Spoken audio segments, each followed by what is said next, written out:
Hi, everyone. How are you doing? Happy Thursday. Welcome to Facts and Two Cents. As you know, we are a channel that's supposed to do Duchess of Sussex, Harry, Meghan, Archie, Baby Lily, Mama Doria, Poola Guy, the chickens, all of us here at Sussex Squad. Welcome, welcome, welcome, my friends. Hope you guys are having a great Thursday so far. Hope you've had a great week so far. I know a lot of drama has been happening. But I hope you've had some moments of calm in spite of the drama, which we all need, especially now in the Christmas or the holiday season, which have its own drama apart from royal drama. So nobody needs to deal with all of that together. That's a little bit much for our mental health and our mental well-being. So I hope that we've all been having moments where we can just have some calm away from all life's drama. And so I've been just imagining being on the road somewhere. I can't even drive, but don't don't let that get in the way. But I imagine driving somewhere wide open by the beach, living in my van, and for like a weekend, and just again, I don't even know how to drive, so but that's my fantasy.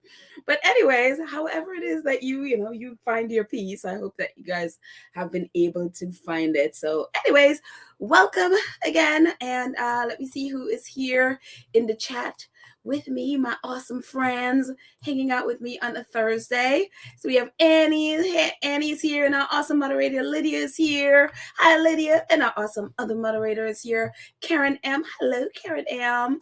And Vicky Gomer is here. And Verta Sanchez is here. Hello, Miss Verta. She's like, hello, Miss Petal. Good morning, Miss Petal.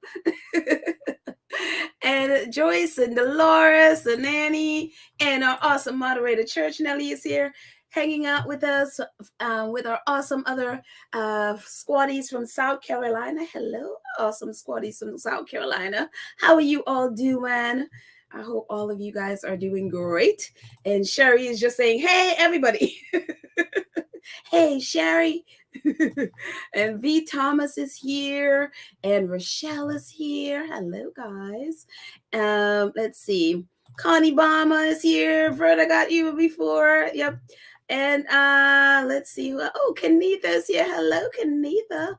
Oh, let me get Kenitha on there. Yeah, there we go, Kenitha. And Jelaine is here. Hello, Jelaine. And Kathy Gabby. Hi, guys. And Joan Garcia. And let's see. Oh, wow. Thank you so much, Connie. Thank you for your super sticker. I haven't even started it. So generous. Thank you. Thank you. Thank you. I appreciate. And Mad World is here. Hello. And oh, I love this. MCM positive. We need some positivity in this world. Seriously need some positivity. Hello, Lorna. Hi, guys. And Tiger Cub. Hello, Tiger Cub. I love this, the way how you spell this. I love it. I love it. And Brenda Gray is here. And all of our other friends. Oh, Joan Commonwealther is here. Hi, Joan Commonwealther. And Robert is here. Hello, Robert. Ooh, Robert says, Buenasera. Oh, I hope I said that right. Pedal and fellow squaddies joining in from Rome at 1830. And the wine bar is open. Just sent you over a Martinelli cranberry spritz on the rock. Oh, I can feel it now. It's just going down, Robert. Thank you so much. I just love my Martinellis directly from Italy. I love it. I absolutely love it. Thank you for indulging my childhood fantasies. Thank you. I see Val Rich is here. Hello, Val Rich. And all of our other friends we'll say hello to as we go along. But hello, guys. So what's been happening in royal world? What has been happening? One of the things been happening, actually, I saw this, I think it dropped last night. And I sort of looked at it for a second, and then today I was like, oh, okay. Spare is coming up in a few days. We're 22, 22nd. So what is it, like 18 days? We're gonna be having Spare. Or last, wait, no, 12, how many? What is it? Airdropping? Oh, the 10th of January. Okay, there you go. The 10th of January. Oh my goodness. this will be dropping soon, guys.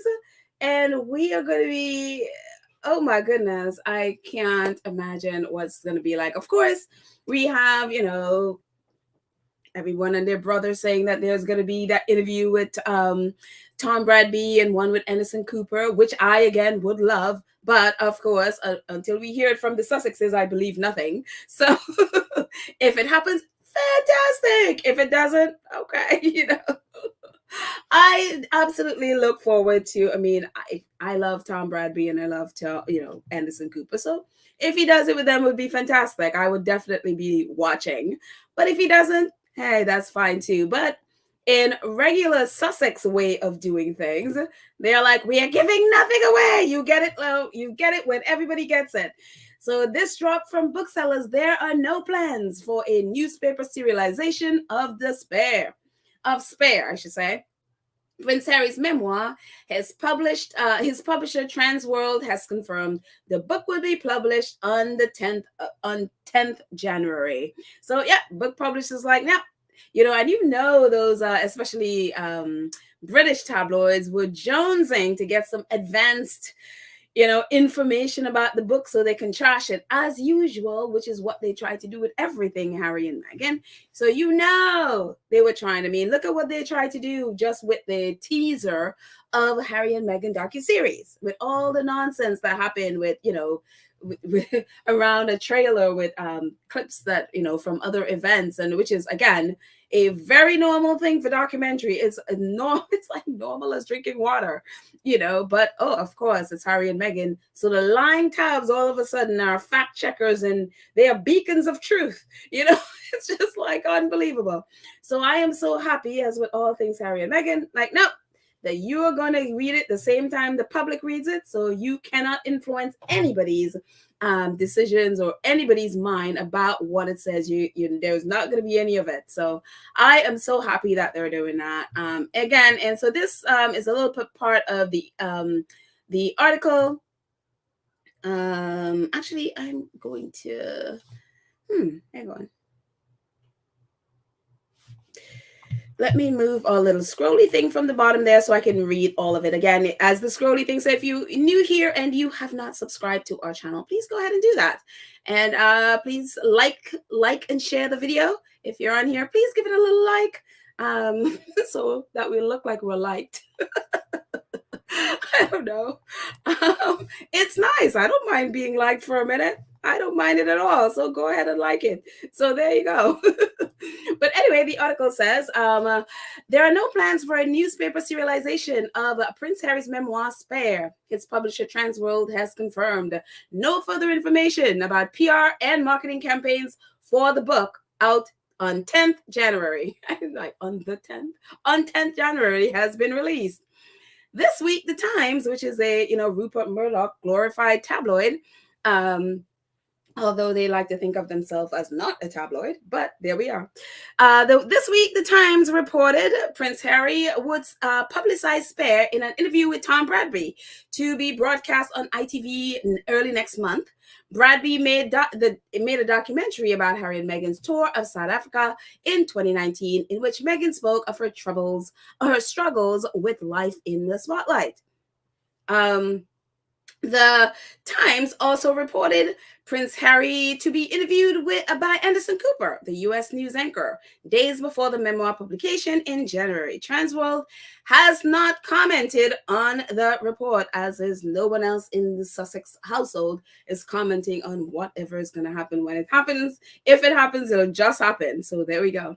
And also, going further, I think even more importantly, just, the benefits that's going to come from Spare. And I think this is one of them, yes, Harry talking about his life is obviously very important because, for his own self, his own mental health, his own just, and his own, like telling his own story, majorly important. But, some of the great benefits of that too is the people that will benefit from it. As in the bottom part, it says Harry will support British charities with donations from his proceeds from Spare. The Duke of Sussex has donated 1.5 million or $1 or 1.3 million pounds to Senti Bali an organization he founded with Prince Siso in their mother's legacy, which supports vulnerable children and young people in Lesotho and Botswana affected by HIV and AIDS. Prince Harry will also donate £300,000 to the non-profit organization The Well Child. Non-for-profit organization Well Child, the organization of which he has been a royal patron for 15 years, makes it possible. The organization of which he has been a royal patron for 15 years makes it possible for children and young people with complex health needs to be cared for at home instead of hospital, wherever possible. And so there are so many benefits from this, and so many benefits from Spare, that charities or kids and families that need this money are gonna, their lives are gonna be so much better just from this. And I know, of course, the press is gonna focus on any juicy bits there are to, blow that up, and that becomes the big headline. But I think, the charities, the kids, the families that's gonna benefit from this, I think is much more important than any of those major news headlines. I mean, yes, it is important. Yes, talking about it, but those things already happened.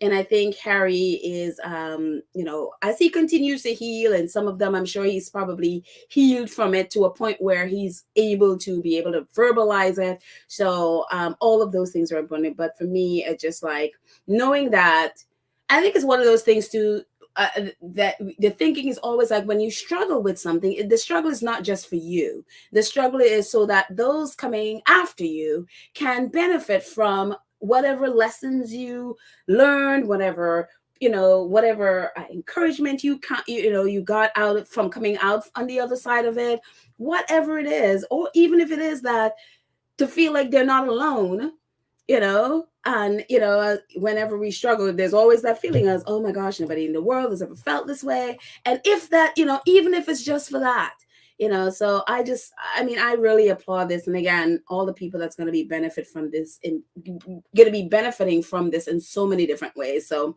it is great all around. I am really, really excited about Spare. So, and also brace for all of the a repeat for all of the drama again. So again, please take your vitamins because we're all gonna need it. And I had to laugh. Somebody posted this on Twitter, and it's just like, I had to laugh because it's like, British tabloids and 3 stories, again, going back to Harry and Meghan Netflix docuseries. One of the things with the British press is they are everything about them is, they're so desperate for Harry and Meghan to fail. It's just like, I've never seen this before in my life, that they are just doing everything in their power, desperate for 2 people to fail. And I'm like, how do you live your life like that? I don't know how you function when everything about you is that you're sitting there rooting for people to fail. I was like, are you serious? So, of course, again, a British tabloid story in 3 acts. Express, Netflix urged to ask for a refund after disappointing Sussex doc flops. This is the day after it came out. Of course, the day after it comes out, which actually not, we have no reports on what the numbers are, what the viewing numbers are. But the next day, they were so excited to just broadcast to the world. It flopped. Netflix needs to ask for their money back. Daily Mail, a $100 million flop. Harry and Meghan fails to make the list of Netflix top shows in the US, but Love Island, Too Hot to Handle, and The Crown all make the cut. Again, the 9th of December. It's just like... And of course, Act 3, Harry and Meghan became UK's most watched subscription TV series. I mean, you know how much pain they must have taken for them to write this. I mean, they can't, they can't not write it because everybody else is talking about it. But it's just, it's so ridiculous. It is absolutely so ridiculous. I mean, I only pulled in these 2, but other tabloids were also doing the same thing, claiming it's a flop. I mean, nobody in the UK is going to watch it and all of those things. And now they have to turn around yesterday like, Harry and Meghan have become UK's most watched subscription TV series. It's like, okay. Okay. Um, yeah, Sherry Ware.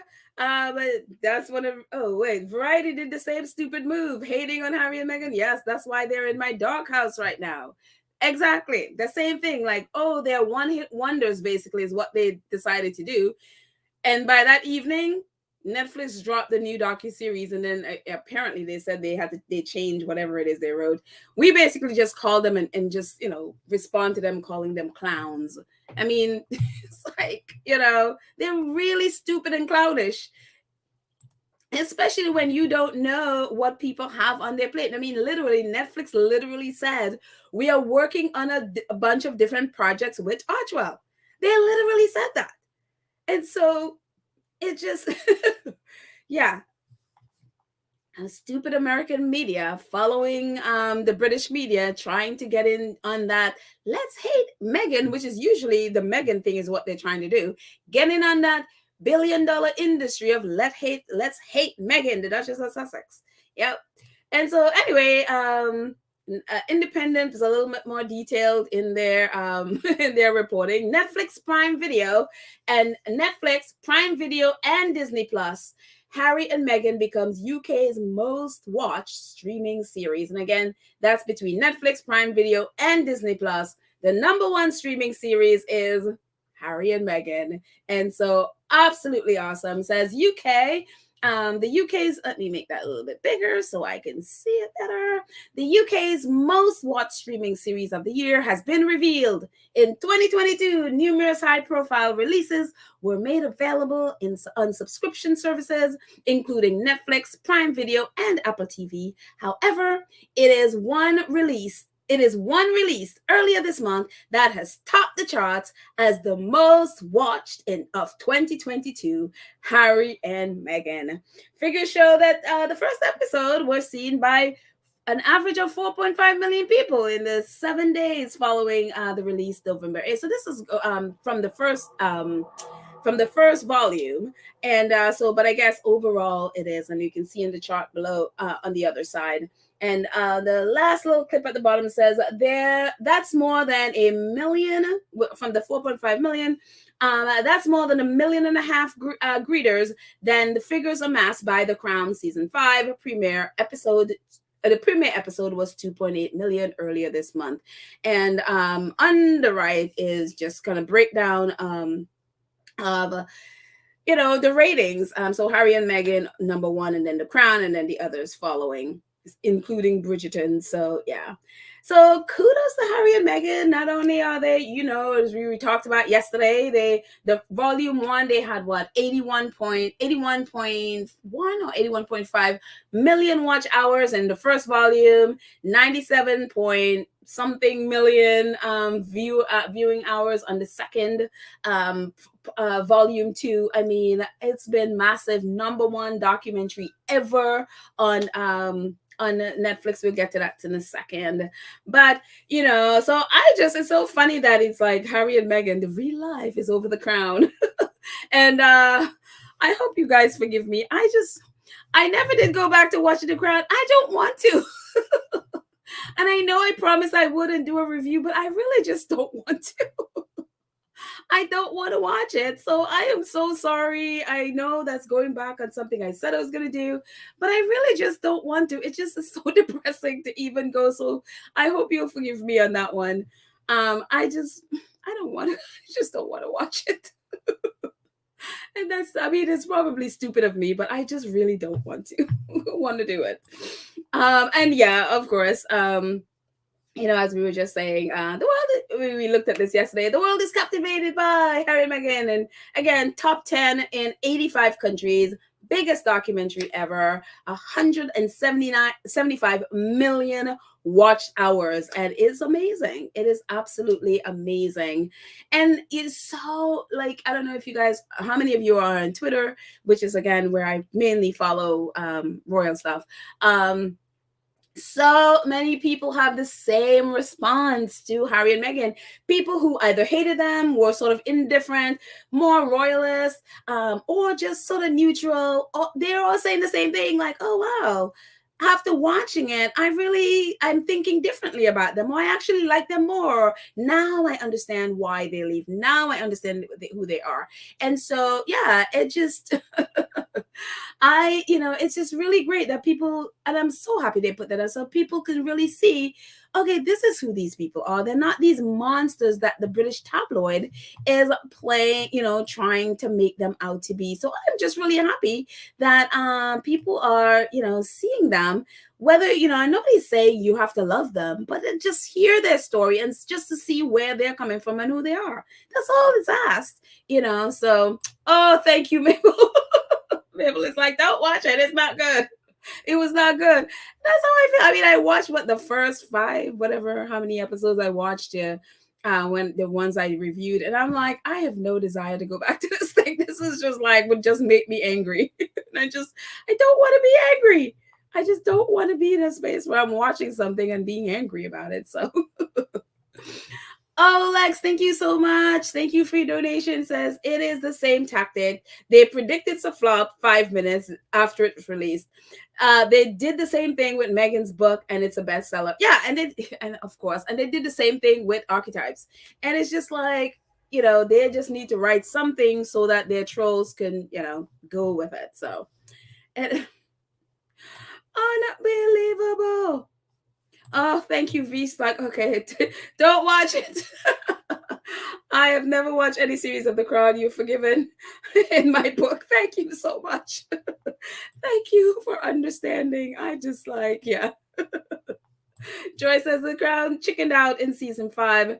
It could have been better. It went deeper into certain areas, but I think the UK press scared him. Yeah, they definitely scared him. And us also, Robert Lacey. I mean, I know he was he has been the historian on the show, but I knew he would chicken out because again, he wrote that he allowed William and his friends to completely influence when he updated his book with all that lying, Meghan is a bully nonsense. And when you see that, and this is a person that's supposed to be a historian, do something like that and know that they sell out, this is exactly what you'd expect them to do. So, and yes, he's not the writer, but he is influencing as the historian on the show. His voice has weight. So there you go. Let's see. Ona says, Facts and 2 cents. I've never watched The Crown because I always suspect that if there was money involved, it go off the rails. No truth if people can be bought off. There you go. And again, a lot of The Crown, it's creative license, but especially when it comes to Princess Diana, I'm like, look, we're all alive, even though I wasn't, I didn't know the ins and outs of the royal family. I knew when Princess Diana died, and I knew, and for the time I've been following, say, the Sussexes, I learned so much about the ins and outs, and a lot of people were alive when it happened. So to do what they did, I'm like, yeesh, that is bad. So let's see what else I got here. Hang on one second. You get that. Thank you so much, Lorna, for your comment. I appreciate. Okay, so Misan, actually, I'm gonna be doing a couple of Misan stuff. Misan Harriman, who is obviously a friend of the Sussexes, and if you don't know Misan, he's the one that did the pregnancy photo. He is a photographer and friend of the Sussexes that did their beautiful "We're Pregnant" photos with Harry and Meghan laying under the tree in Montecito, which is where we always like to know that and think that they are. So Misan shared this today, a special moment earlier this year. A truly extraordinary moment between the Invictus Games UK team member Tony Young and Prince Harry, the Duke of Sussex. The Prince was visibly moved after the embrace, and tears were flowing all around the stadium. And so, yeah, this was a really awesome time. Can you guys hold on for a second? I need to jump off here for 1 second. I'm going to put some music on here for a second, and I am so sorry, but I am not to alarm anyone, but I am smelling a bit of smoke. And so I'm just going to run for a second and check on it, and I will be right back.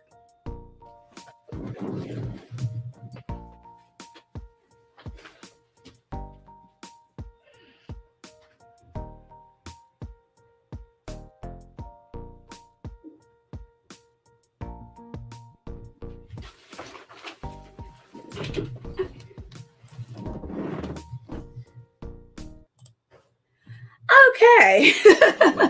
All is well. I don't know. I'm very much like, if I smell smoke of any kind, I'm always like, oh, wait a minute, what's so I just had to run to my kitchen to make sure that I didn't like, did I leave something on in the kitchen? But all is well. So, anyways, hope I didn't alarm anybody. But anyways, so yeah, I'm sure we all remember this wonderful moment during the Invictus Games at The Hague. It was so, I was like, oh my gosh, when I first saw this picture. So I just saw it today. Miss On posted it, and I was like, oh. And Invictus have been posting a lot, of their training and stuff. I have a couple of pictures later that I'll share as well. So thank you, Nissan. And staying on Nissan, he was so happy that I'm sorry, not he was happy. What am I saying? He was so broken up about obviously what happened with Jeremy Clarkson. And it just, it's so funny because when the letter, thank you, kids and dog, better safe than sorry. Yep. That's what I thought. That's why I'm like that as well. Yeah, definitely better safe than sorry. But back to Misan, when people first started posting the article from Jeremy Clarkson, Misan was literally, he wasn't sure if it was real, and he literally posted, it's like, is this real? Because I think everyone was so shocked that someone would write that, and two, that they would post that in a national newspaper, that they would post that anywhere really. And so he was so shocked. And so after that, he came back on, and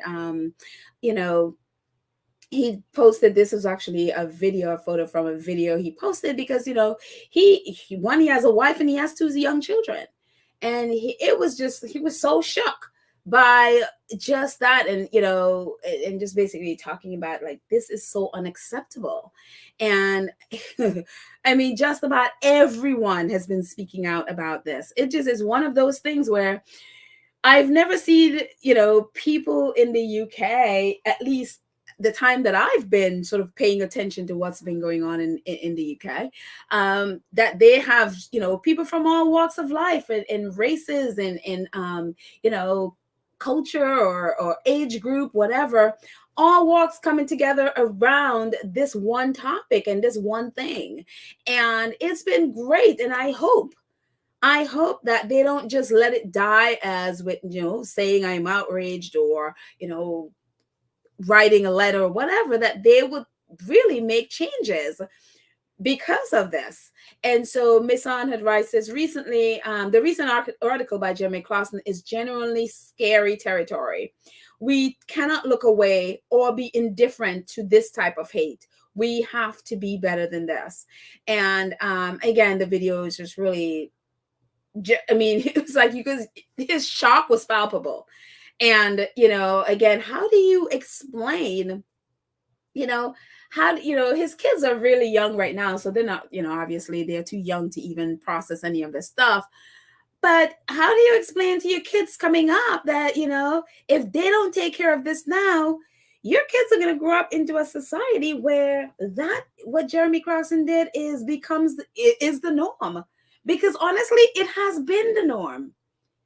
It has been the norm. They've been saying stuff like this, this is their, if you're going to get to a place where you're comfortable putting that in public, then one could only imagine what you say behind closed doors, in those little groups, and those little, people, like-minded people, like he said, people my age feel the same way. And all the people his age who are friends with him, one of whom is Camilla, and it's like, and again, the silence.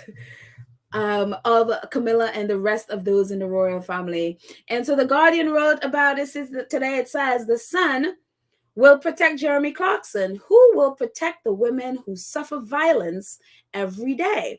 And this is part of their article. It says violence against women doesn't come from nowhere. It is normalized and encouraged, particularly by language such as Clarkson's. To me, his words seem to form a form of misogyny and discrimination, prejudice, and violence aimed specifically at women of color. Perhaps the Sun hedged their bets on this detail and choose to monetize hate and sensationalize violence. While Clarkson will probably enjoy protection, women who suffer violence daily do not. What happens when this public hysteria is over? My question exactly. One possible legal route is making misogyny a hate crime, something that activists and politicians such as the Labour MP Stella Creasy have long campaigned for. I'd like to see Clarkson, his editor, and the media held truly accountable. It's time to question and challenge our definition of misogyny and racism perpetuated by the press. The racism shown towards Meghan doesn't just affect one individual. It normalizes racism and violence towards women of color in general.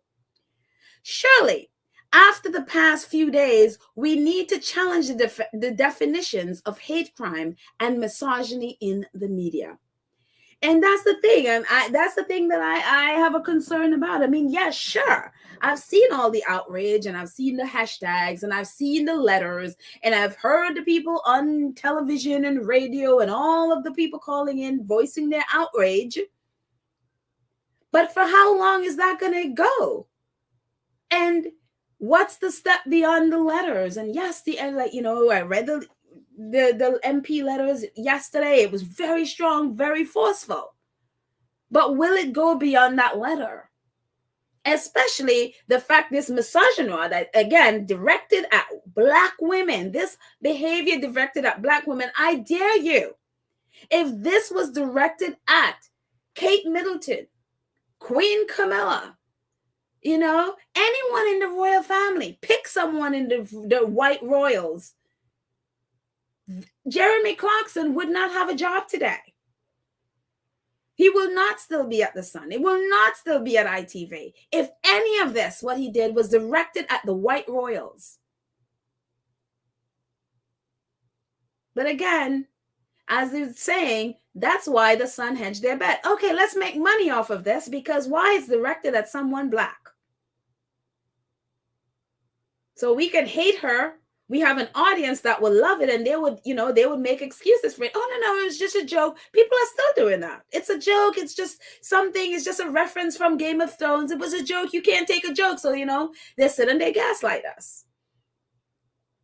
And that's why Jeremy Clarkson could make his very flippant non-apology and that be that.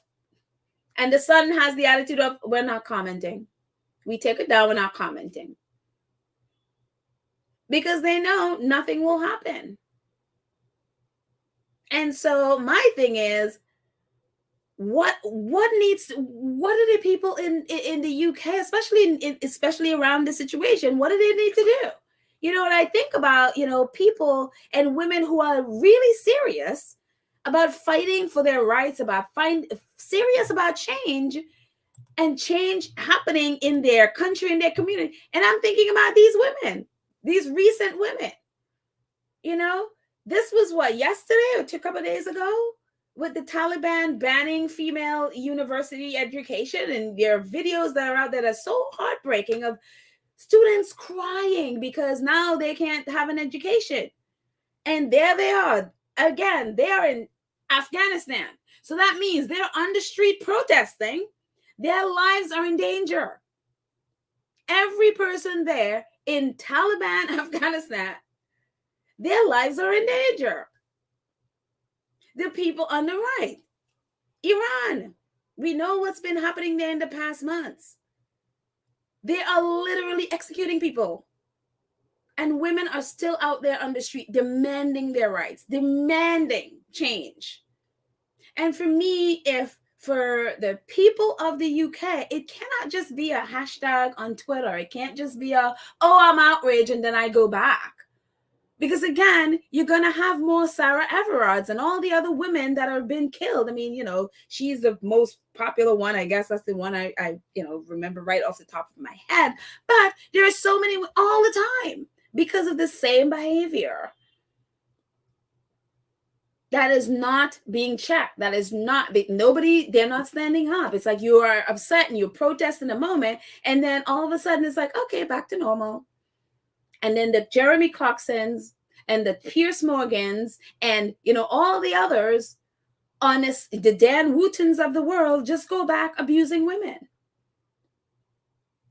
And not only do they go back abusing women, they're rewarded with $20 and $50 million contracts to do it. And we have women also supporting them, including Black women. And so again, for stuff to be changed, if you're serious, this is the level, this is the standard right now. You want change? It cannot just be on social media. You got to take the streets. You got to do whatever it needs to do to make change. You know, IPSO, they have never, ever levied any charges against any newspaper. Why? Because newspaper are the one who created that organization. The day this happened with Jeremy Clarkson, the head of the IPSO was meeting with Rupert Murdoch. Was having, lunch or dinner, whatever it is with Rupert Murdoch. And he only canceled it because he was shamed into it. So they are going to do nothing. ITV has already said that Jeremy Clarkson is going to remain on his show. And the Sun is not going to fire him, obviously. And so it is... And for me, if as women, if we don't, especially Black women, if we don't fight for ourselves and we don't fight, nobody is going to do it for us. No one is going to do it.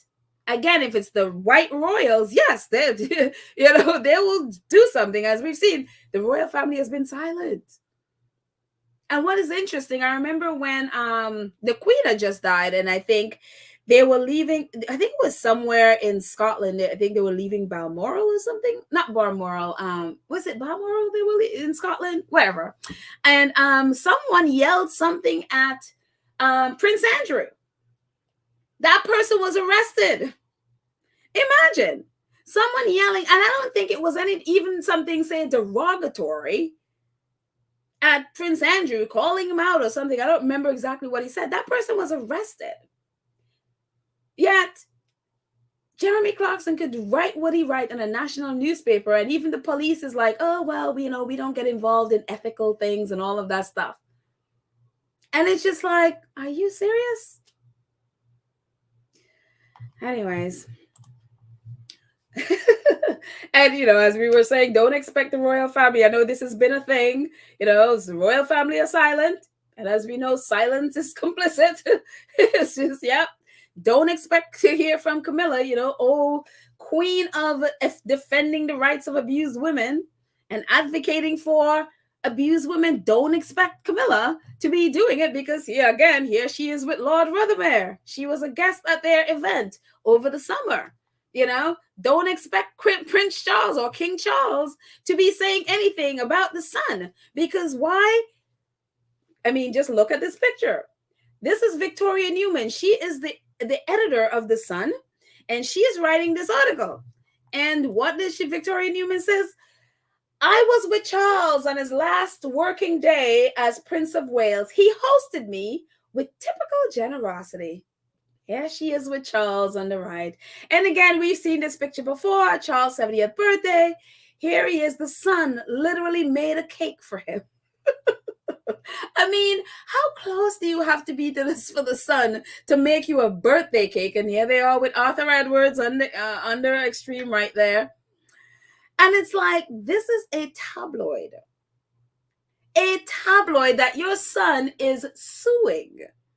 A tabloid that hired an investigator to dig up Meghan's past, including her phone phone records or social security. This is the yeah. So again, they can't say a word. I mean, they cannot say a word because if they say anything about Jeremy Clarkson, one, because we know he's a friend of Camilla's, and two, if they said anything, they know they're toast. They know they're toast. So they would rather, incur the ire of all of us at their silence than dare say anything about the tabloids, because they know it's like, oh, we're just gonna wait until this outrage die down. And how we know that? Because they're continuing with their mess, and of course that's why we would get something like this today in the middle of all of that, and people are talking about, why are you silent? This isn't even just about Meghan. This is about violence against women, period. So what do we got today? King Charles has rejected the idea of a cut-price coronation. The event will be a once-in-a-lifetime spectacle, glorious pomp and pageantry after Buckingham Palace.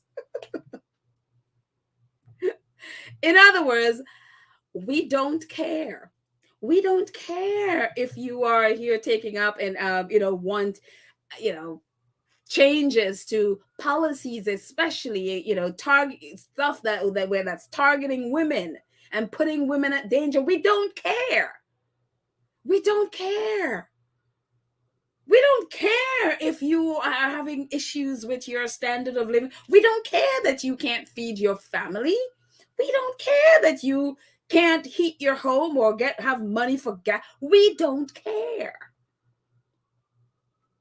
I'm going to reject the idea to cut any funds from my coronation, because my coronation is more important than your needs right now. My coronation is more important than your life. I don't care that your kids could die on the street because some crazy man want to destroy them. Some crazy man think they're nothing and want to kill or rape them. I don't care. It's about my coronation. And I'm at the point that's like, look, if you as the people of the UK, and I actually literally tweeted this today because I was so disgusted when I saw this. If you guys don't abolish this monarchy and you don't literally rise up and take these people down, then you deserve what you got. Because if you could see this and you are in such dire straits and you can see this and accept this mess and don't say anything about it, then you got what you got. Because this is about a callous, and I mean, talk about not reading a room. But it's just the callousness that I just like, are you serious? Are you serious? And one thing I don't get is I don't see the outrage. I don't see the outrage. And maybe it hasn't gone into the homes of people yet, that this is what's happening. But as they usually do, let's take your money from you and then let's sell you on the idea how taking your money that you need to feed your family and pouring it into an irrelevant coronation is the best thing that you need.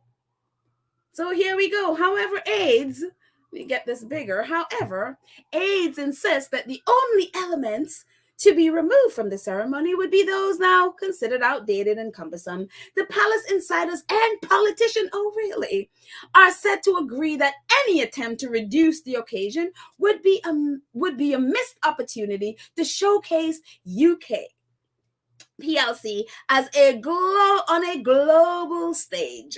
Rishi Sunak, Prime Minister, this week described the coronation as a unique moment for the country as the cabinet discussed the chance to showcase the very best of the United Kingdom. The king is deeply conscious, the king is deeply conscious of the cost of living crisis. And there is a clear acknowledgement that the ceremony will take place in a time of economic hardship, meaning that every penny must be accounted for and justified. Sure. However, that big word, however, or but, through recent events, organizers have learned that a grand royal spectacle is the most powerful way to promote Britain's international standing. I don't care that you can't feed your family. This is about pomp. It's about pageantry. It's about being fake in front of the world, why we don't care about the people in the country. But we need the world to see us as, this grand whatever it is. I'm like, UK people, I better be hearing some protests. I better be hearing like people like me protesting on the street about this. I mean, the absolute gall, audacity, and I'm like,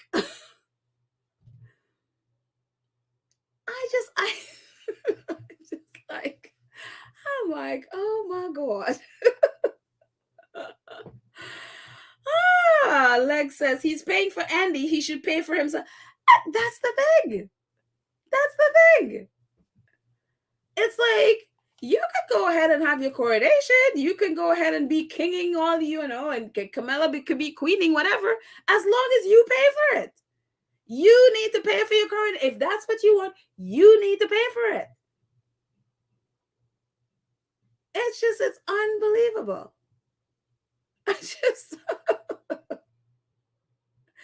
It's one of those things where, they rob you blind and make you think that, oh, no, it's really good for you. It's really good for you that I take your money, use it, and it's, no, it's a good thing. It's a good thing for you. You're going to be happy when you see all the things. It's just like,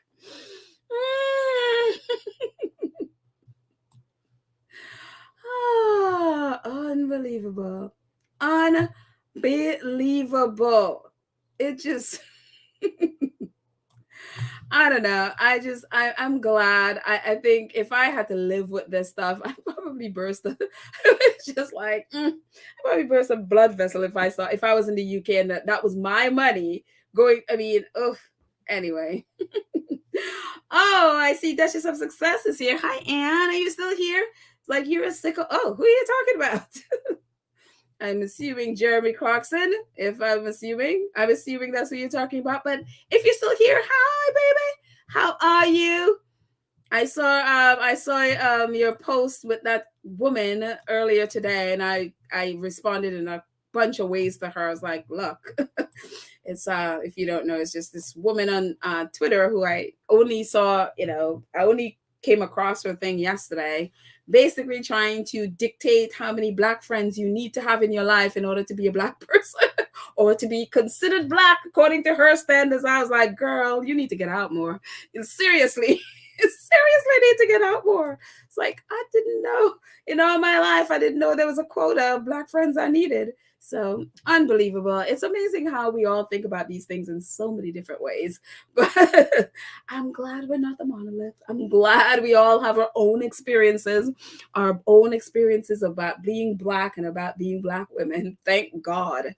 So anyways, I'm happy you're here, my dear. Let's see. Let's just jump in the chat for a second. Stay in the chat for a second at least. Angela says, since the royal family have no concern with Harry and Meghan's security and his family's security, it is up to him. But I believe he has moved on with his family and doubt he will attend the clown nation. The clown nation. He definitely, as he said, he's acknowledged he's not going to get an apology, a decent, a proper apology or acknowledgement for what they did, and they have moved on, and I hope they have. Will they go to the clown nation? I love the clown nation. Will they go? Don't know. Would I be shocked if they? No, no, I wouldn't at all. Would I go? I certainly would not. I definitely would stay away. But again, I am not family. I felt the same way with the Jubilee, and so yeah. But they chose to go for the Queen. So I don't, I know that he definitely doesn't have that relationship with his. I shouldn't say that he definitely. I don't know. It seems that he doesn't have that, that relationship with his father, judging from his, non wanting to talk about them at the Invictus game, and so I can only go on that. But who knows? Who knows what they're doing behind closed doors? I would hope they would stay away, but again, I am not family. So again, navigating those family dynamics is something I don't envy. I don't envy that at all. So yeah. Verna says, God help those who help themselves. So people of the UK need to get together, make a stand. It is the only way. Yeah, it is absolutely the only way to get change. The only way. If the women of the UK, especially, Black and brown women who, are targeted the most in a lot of this stuff, they have got to take a stand. They have got to, has to get beyond social media and get out in the streets and whatever there needs to, do to join up as one and make their demands and voices heard nonstop. I mean, again, you look at examples, recent examples that's happening literally right now. The women in Afghanistan, the women in Iran literally dying. And so, yeah, at least there's freedom to protest in the UK. Even those, during the COVID, that was a little bit curtailed. I would assume those may be lifted now, and or squatties in the UK. You can correct me if I'm wrong, but this is serious. This is your, this is your mother and sister and daughters and friends. That lives are literally in danger. So we will see. We will see. Let's see. Kenita says the royal family is the cause of all the criticisms and threats that's happening to Meghan. They had they spoken up when the criticism started, it wouldn't have reached this far. Instead, the royal family has encouraged it. Yeah, well, especially when they're the ones that were leaking it in the first place. It's hard to speak up when you're the one that leaked it to the tabloids. So you can't then go back and say, well, the tabloid, you can't do that when you're the one that leaked it in the first place. So it all started with the royal household itself. It's stuff that they started. The tabloids is following, and then obviously the trolls online. And now it's just so out of hand that it's just like a free-for-all now. But it's good to see that people are, and someone actually mentioned, and I saw it and it ran away, but someone in here mentioned Al Sharpton is he is now on the case. I was just like, I saw an article just before I got in here, and I didn't have a chance to read it. So that Al Sharpton is speaking out about it. So I was like, oh, well, I don't know. I don't know. Is he still on, what was he on? CNN or is it MSNBC? One of those. I know he had a show there, I think. So I don't know if he still has it. But Al Sharpton is on the case, so And I'm glad to see this is going around, because they're very, very, very conscious and really trying to develop a following in the US. And this is not the kind of thing that they would want, where you have US press literally calling them out for this.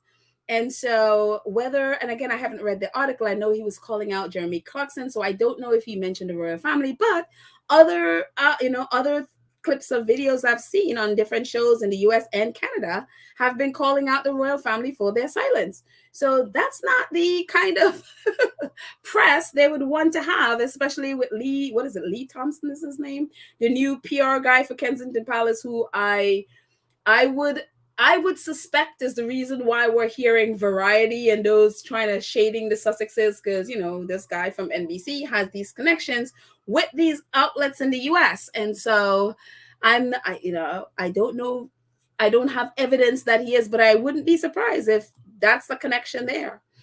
So anyways, let's move on. But thank you so much, Elaine, for your super sticker. Thank you. I appreciate your support. Let's see. Kim Coates says, late to the show, I can catch have to catch the replay. Cannot stomach watching Clown Nation. Yes, definitely. C-Mac says, once Rev is on the case, it's about to get blasted everywhere. Yeah, he definitely, I mean, look. And also I saw like an African an African outlet, a news outlet, they were reporting and really blasting the son and Jeremy Clarkson. I mean, it's hard to, look, whether you like Meghan or not, whether you agree with anything, Meg, you don't have to. You know what I mean? What is written is, yes, it's about her, but it's so much. It's like it's like her. She's the face of this, but it affects every other person, and so it's like it boggles my mind why you would stay silent on something like this.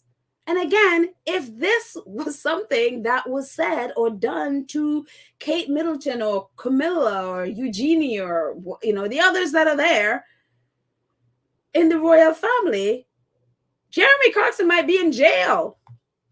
Again, that person who's just yelled some stuff on the street about Prince Andrew was arrested. So it's just unbelievable. Unbelievable. Let's say. Rosa says, Petal, I haven't been on the podcast a couple of days. Well, I'm happy you're back, Rosa.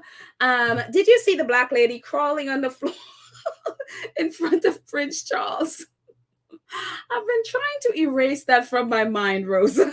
I've been literally trying to erase that from my mind because honestly, I don't know what I would have done if I had been there and watched my fellow black woman crawling. I probably would have grabbed her by her wig and dragged her out of that room. I just like, look, and I'm assuming she had a wig or a weave or whatever she's on her head.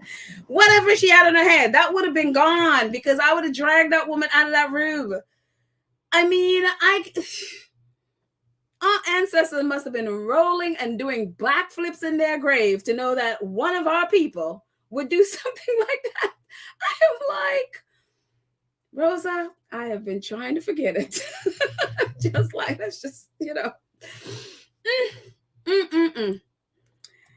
Unbelievable. I couldn't believe in the year of our Lord 2022 with all the stuff that has happened. I mean, the Ngozi case happened. I mean, I'm like, I couldn't believe that our minds are so enslaved that we're still there. Like, I couldn't believe it.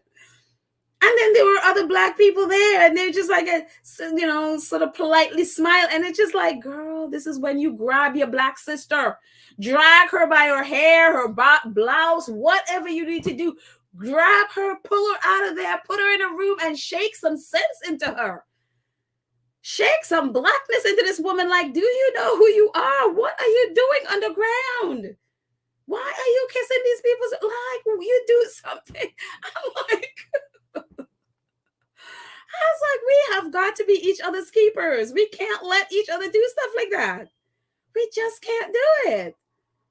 I'm like, I was just like, oh my goodness. So yeah, I would have been the one that had no chill. I would have had, I'm sorry. I could not allow my black sister to be doing stuff like that. That is just, you don't do that. You don't let your people do stuff like that. And, even if in those moments, like, she probably will hate you, whatever, but you don't let your people do stuff like that. You just don't do that. So anyways, Rosa, I've been trying to forget, but, I'm going to, after this, go back to forgetting about that. Let's see. Cookies and Cream says, our awesome moderator, it's talking to Sylvia, says, I hope he calls out Joe Scarborough for his biased remarks. However, they're supposedly friends. I am sure he'll probably talk to him about it. Okay, so I am not sure who you're talking about. So, or specifically what you're talking about. So maybe I'll learn about it as I go through the chat. Let's see. Lana says, I respect our seniors, and we have to remember that some do not have internet or social media, so they don't know what's going on. I had to educate my 90-year-old mother. All right, so if we're talking about that woman, I'm not sure if that's what you're talking about, Lorna, but if you're talking about that woman, she is not elderly. She is middle-aged, maybe 40, 50, something like that. So no, she has no excuse. She literally has no excuse. So if that's what you're talking about. So yeah, we are I mean, goodness, we have had internet for too long to, and again, even in those moments as a Black person, if I am there and I am in any way enlightened in any way, I don't let my Black sister do something like that. I don't care if she hates me for the rest of her life. I do not sit there and let my Black sister go on her knees before anybody. I would not do it. I wouldn't do it. And so for me, I just feel like we have to be each other's keepers. That's how I think about it. I mean, I may not know you personally, and I'm not living in your country, whatever. But for me, all Black people are my brothers and sisters, and I feel that protective. And I'm like, no, even if you're not educated, and I'm gonna have to give you some education in that moment, I don't care how embarrassing it is. I'm not gonna let my brother and sister be crawling on the ground, and especially to people who are part of enslaving my people. No. I probably would have been at the one on the evening news, because I'd be like, no. Even if I had to drag you by your wig, I would not let you do it. No. So I think for me, that is the kind of ways, again, probably is the way I grew up. It's kind of like we have to protect each other. We have to look out for each other. And, when one of us is not as, enlightened as the other one needs to be, as they need to be, we got to step in until they learn. So I'm willing to have people hate me, than to have my brother and sister do something like that. Because that is, I mean, I just felt traumatized seeing that. So yeah. Alma feels differently. She's like, she's not my sister. Okay, there you go. We all feel differently about these things. That's fine. That's absolutely fine. That is absolutely fine. 1960 TLM says, don't you think that woman was paid? It looks really fake, crawling on the floor. OMG, I can understand a courtesy, but what she did was disgusting. I've heard people say that she could have been a plant. That could have been it as well. But plant or not, because that stuff is boomed around the world. Because ITV, I think it was the one, either Sky News or ITV was they had the camera there, and it was on there. How we saw it was on Twitter. They had the video on Twitter, and the royal family they didn't put the video, but they had a photo of her on her knees next to Prince Charles with his arms on her. But all of us who have seen the video know how that picture is not just, yes, for them it looks good because there's a Black person on her knees in front of our queen, in front of our king. But to a Black person looking at that is traumatizing. So yeah, whether she was paid or not, no. Just that's a no. That's a big no for me. But would I be shocked if she was paid? I mean, I think of that in terms of, say, those Trumpers, those Black Trumpers who they usually pay to come and be, we love Donald Trump. That could definitely be the case as well. So would I be shocked? No. I would definitely not be shocked. Veronica Jade says, I want to grab her by her hair and snatch her off the floor. Was she? Yeah, hello. She could have been, she definitely, I mean, it was just so odd and it's just so weird. I feel like if I don't laugh, I will cry, because it's just so traumatizing. Oh my gosh. And Sheila says, hi all. And Charles petted her like a low-minded crawling woman, like a pet dog, while he laughed. Yeah, it was just like, oh my goodness. And if she wasn't a plant, and again, I think of, because I think of the, people who know her most likely would have seen that video. How would she explain that video? How would she explain what she did? Like, I don't understand. And I've seen videos with, when Charles go to different places in the UK with people just falling all over them. I mean, I've never seen someone on their knees, mind you, but I've seen people really all about him. He's like, he is the rock star. I've seen Black people in the UK just jumping and screaming and just excited to see Charles. And so so I don't know. I'm telling you, UK brothers and sisters, we need help here. Let's say. Let's see. Wilson Manqui. Hi, Wilson. I haven't seen your name here before, but if you're first time, welcome. Our grandparents suffered as slaves, hence we will not let us do that stuff. And yeah, it's like we did the suffering that they experienced. I mean, if you know anything about anything, about what they went through, and say you're not a plant, like there has to be such a level of ignorance where for you to even get to that place to think that that would be okay to do. Like I don't, and I think that's probably part of it. It's just an ignorance. And of course we know a lot of, especially like colonialism and stuff, there's a lot of British history that's burned, a lot of that stuff that they don't really teach.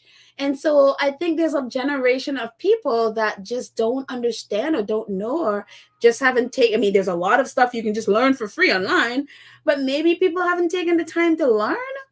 I mean, I don't know. I really, really don't know. Church Shelley's like, not the wig pedal. I'm telling you, wig, weave, whatever it was, some real hair, whatever it is on her hair was going. She and all of it was coming with me, because I was not going to let my sister just sit there and do that mess. Just like Sheila says, that woman is not a real sister. Hot mess. You know, I think of her, for me, is, again, everybody thinks of it differently, but for me, that's my sister. And yes, she's a hot mess, but she's still my people. She's still my people. And some of us are, unfortunately, hot messes. And so it's up to us to help our hot mess family members to, hopefully not be such hot messes. So let's see. Cynthia says, hi, Petal. We should respect each other, but we're all forbidden by our creator to worship any other creature. I mean, hello. Hello, especially one who's enslaved, those who's enslaved our people. It just, let's see. Let's see. And, I just saw this. Where is it? Oh shoot, that's the thing with this my thing, it just jumps, and I would see a post and then it just jumps and I can't find it.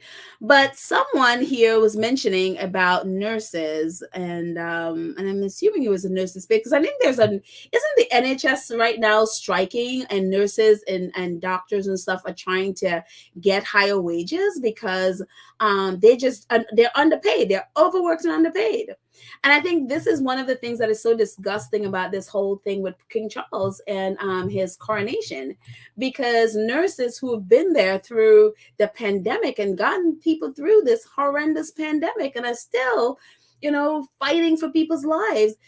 And I think the whole thing that is so horrendous about this whole coronation and them putting all this money into the coronation is that during the pandemic, these are the same people that would do the fake, let's clap for the nurses. Let's clap. And it's just like, well, why don't you just pay the nurses? Why don't you pay the public transportation, what is it, the trains and stuff like that they're striking right now, because people are not getting paid the decent wage and a living wage.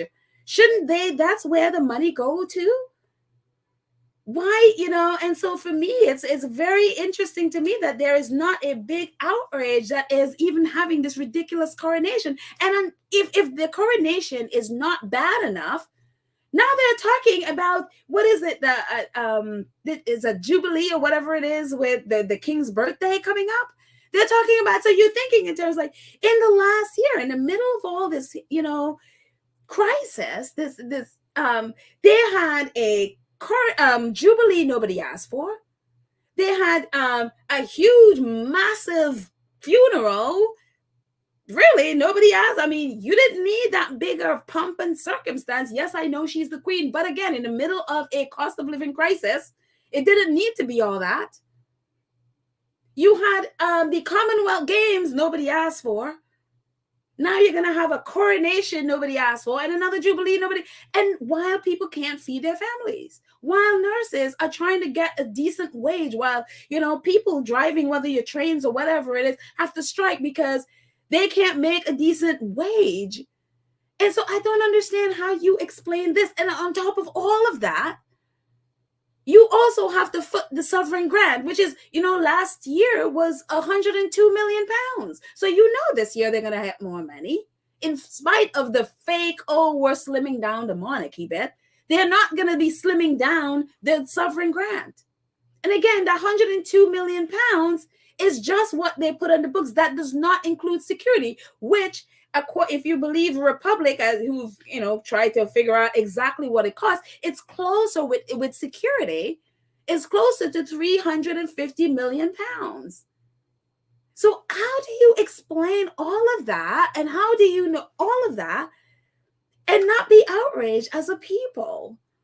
And so that's the thing, like the apathy that surrounds the royal family. It's just like, okay, let's put out there the fantasy and let's rob people blind. And so I was just like, oh my goodness. Again, if people aren't outraged by this, if people aren't in the streets protesting, if whatever it is to get your voice heard, that this doesn't, I just like, oh my gosh. This is criminal. This is like, how do you do that to people? And then go out in these ridiculous, engagements and acting like you care about people. I don't get it. I don't understand it. But anyway, we'll move on. Alan, thank you so much for your donation. It says, my personal opinion, paid or not, how much is your dignity? Hello. How much is your dignity worth? Exactly. And it's just like, look, sometimes we have to help each other and give them our dignity until they can get some, And yeah, boy, I couldn't let my brother or sister do that and not help and step in the way that somehow. It's just unbelievable. Wilson says, is King Charles really head of the Church of England? What will the Queen Consort's role in the church be? Or the Queen Consort's role in the church be? Christianity in England? Yes, the King is the head of the Church of England, amazingly enough. So you will never see, even though Justin Warby married Harry and Meghan and, counsel them, whatever, don't ever expect him to really support them because, again, yeah. Anyways, that's for another story. That's for another day. And what else I have? Oh, yes, we were talking about this yesterday, quickly about this one. So this is a company that is a PR company that it's just been popping up. And I'm telling you, again, this is from the Sussex Squad Detective Agency. I swear, Sussex Squad really need to have a certified detective agency, because I am like, the FBI have nothing on the squad. So there's this company called Pagefield PR, and they have been, I guess, hired by the royal family on different occasions. They were hired for the Queen's Silver or Diamond Jubilee, as you can see in the front. Well, a little bit, I'm just going to read a little bit of this. It says, Pagefield delivering a global communication strategy fit for Her Majesty the Queen. Our approach, says, our founder, Mark Gallagher, led a team to promote awareness and excitement for the biggest parade of boats ever assembled in record history to celebrate Her Majesty the Queen's Diamond Jubilee. From stakeholders briefings to liaising with several thousand journalists and generating a stream of positive news-worthy stories over 18 months of preparation to handle crisis, logistical issues from social media to print and broadcast. Pagefield was responsible for every aspect of of the external communication of this flagship national event. Our activity incorporated dissemination of information, event information, providing logistical support for global print, TV, online media, as well as protecting the reputation, this is very important, as well as protecting the reputation of the monarchy during an event that delivered the biggest parade of boats ever assembled in recorded history. So they did this whole thing for the Diamond Jubilee. And so this is a company, a PR company that works with companies across, think of any type of company. They pretty much do PR for this. I don't know, if they are the largest in the UK or not, don't know. I didn't look into that part of it. So that might be something if you want to look. Anyway, but they're very reputable because, again, the Buckingham Palace hired them. It says, we understand the value of, oh, wait, hang on one second. Let me get away my branding there at the top. Let's just get that out of the way so I can read that. Yep, there we go. So it says, we understand the value of our digital, social, and extending the reach of your message and your campaign, and know how to manage difficult conversations. At Pagefield, we integrate online strategy into our campaign development with engaging content, calendars, generation, delivery of creative content, and useful measurement.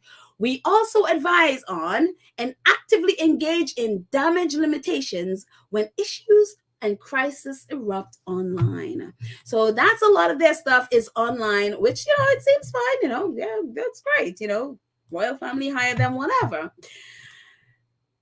So, how are our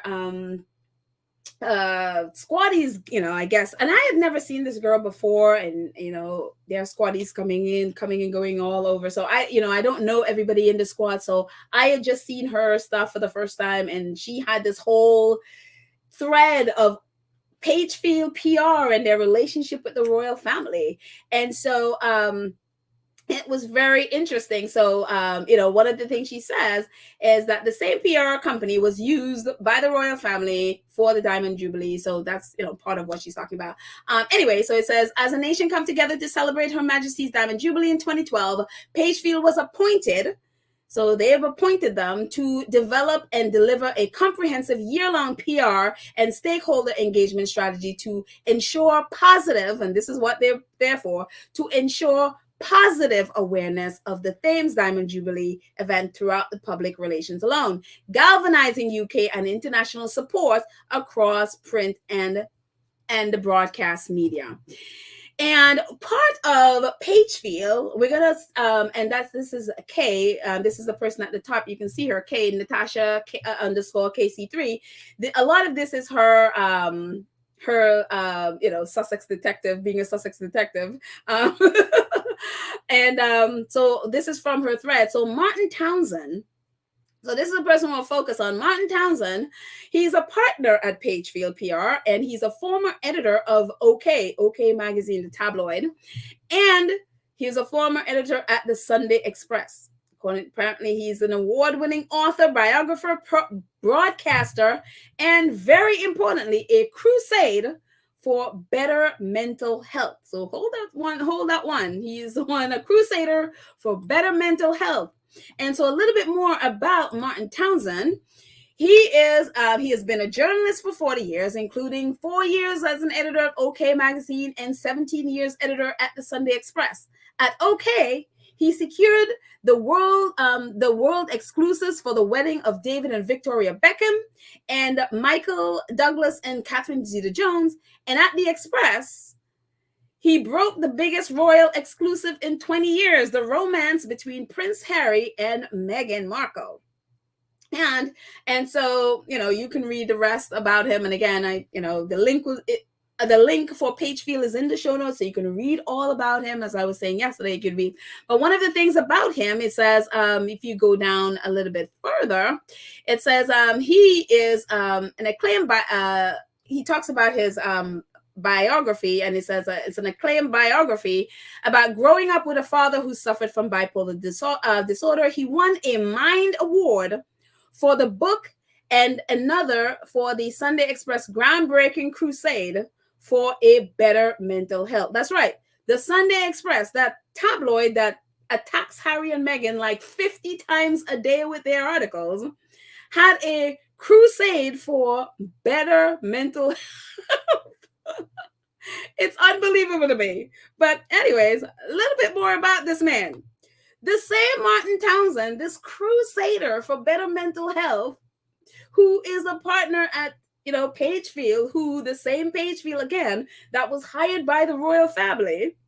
You look at that, it's like Martin Townsend, a partner at Pagefield, follows a multiple single purpose hate accounts that created to push negative hashtags and conspiracies about Harry and Meghan. That's right. And so if you look at the bottom, Alexis Archwell Baby, one of our Sussex detectives, and you will see all the arrows where the red arrows, you can see Martin Townsend following the people that he's following, the hate accounts, the accounts that he's following and that they're circling are hate accounts. And these are the accounts. One of the most vile, Evan E., I think this is the same person that had really one of the biggest and most vile. And then it got so bad that Twitter, before Elon Musk, suspended the account. And I think this is the same person that came back. But here he is, Martin Townsend, one of the most vile Harry and Meghan trolls, especially against Meghan. Here is Martin Townsend following. Royalty, same thing. Trolls, salty dusty. There you go. All of those reds. You see Martin Townsend. This man who, again, in that company that's hired by the royal family, that is a promoter of mental health, following all of these troll accounts that literally spend 24/7 attacking Meghan. Why is this man following these hate accounts? And not only that, here are some others that he's following. These I actually went in and found myself. There he is. And it's so funny when I first saw our Sussex detectives, when I first saw their post, I was like, who is this person? And I went and I looked him up and I had blocked him. And I was like, I don't even know why I blocked this guy. Usually I only block trolls or people who are trolling the Sussexes. And he was blocked and you can see him there on your right. I was like, oh, I don't even remember. And again, I block so many people. I probably block more people than anybody on Twitter.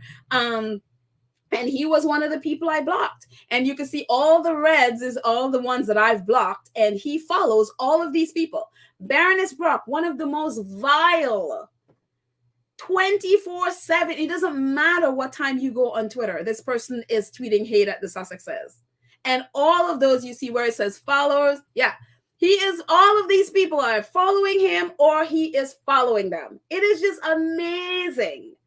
It's just like, why are these people? It's like all of these, like these are all following him. And it's like he is also following a bunch of them. And it's just like, oh my goodness. It is just unbelievable.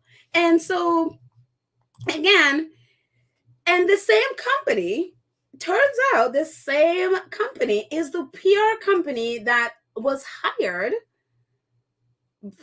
to clean up Prince Andrew's his reputation when when the whole thing with him and also Virginia. He was also they also hired the same company, Pagefield, as you can see, PR company behind Prince Andrew's use of trolls to discredit Virginia, has a partner that interacts with a lot of Meghan Markle trolls. Same person, Martin Townsend. And it is unbelievable because not only were they trying to clean up Prince Andrew's reputation, but they also were trying to have trolls attack Virginia. And this is the same PR company. It is amazing. As you can see with the article there, it says Prince Andrew's advisors asked internet troll to help discredit sex abuse accuser. And it's just like, it's amazing. And so Natasha's like, these trolls seem often linked to Pagefield PR and its partners. Fun fact, a partner of Pagefield was tasked with trying to fix Prince Andrew's reputation. Pagefield is a colossal online communicator that i.e. trolls, accounts worldwide. So it's amazing. And a little bit more about this, the person who literally that they tasked to try to help Prince Andrew, and this is from Camilla Tominey, as you can see at the bottom. It's probably very small, but you can see Camilla Tominey and Victoria Ward wrote this article about the man hired to help with the PR for Prince Andrew. Prince Andrew hires a PR man who advised VIPs falsely accused of child sex abuse. The Duke of York hires a PR guru to help to exonerate VIPs falsely accused of pedophilia during Operation Midland investigation. And in the highlights, it says, dubbed the backroom fixer, Mark Gallagher. And remember, when we first started reading, Mark Gallagher is the founder of Pagefield. It says, dubbed the backroom fixer, Mark Gallagher, a former director, corporate affairs and chief staff at ITV. That's right. This guy's from ITV. It's all just one big circle of mess. He is from ITV, specializes in crisis management, and has been brought in to help restore Prince Andrew's reputation in the wake of the Jeffrey Epstein's scandal. And if you look down all the way at the bottom, where it says Mr. Gallagher founded Pagefield Communication in 2010, having sat on the main board of Camelot. And yeah, same guy. It is amazing. And then you see, a lot of times where, with news articles and all of that stuff, commenting on the Sussexes. One of the things, if you look on the right, it says, given their high-profile travels last year, the royal family, and this is from, you see, Pagefield Company UK, it says, Pagefield is writing about, on the extreme left, it says, Pagefield are 5 standout campaigns of 2020. And this is what it says under their 5 standout campaigns for 2020. Given the high-profile troubles last year, the royal family has bounced back quite magnificently with a PR campaign designed to underline the monarchy's consistency and relevance.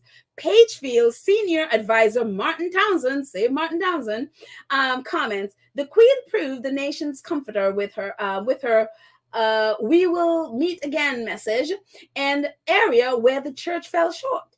The Cambridges ramped up their campaign on a number of very relevant issues, from mental health and social isolation to helping kids to stay active and protective from cyberbullying. And Prince Charles and Camilla increased their patronages across the charity sector and touring islands. That's, again, PR people helping the royal family. Same PR person.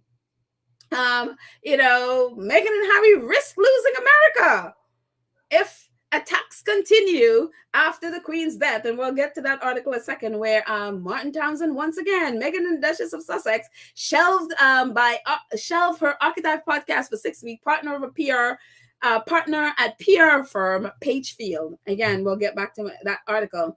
And if you at the bottom, it says, PR reaction, Harry and Meghan media strategy will only fuel tabloid splenetic rage. Again, the person that they quoted there, Martin Townsend.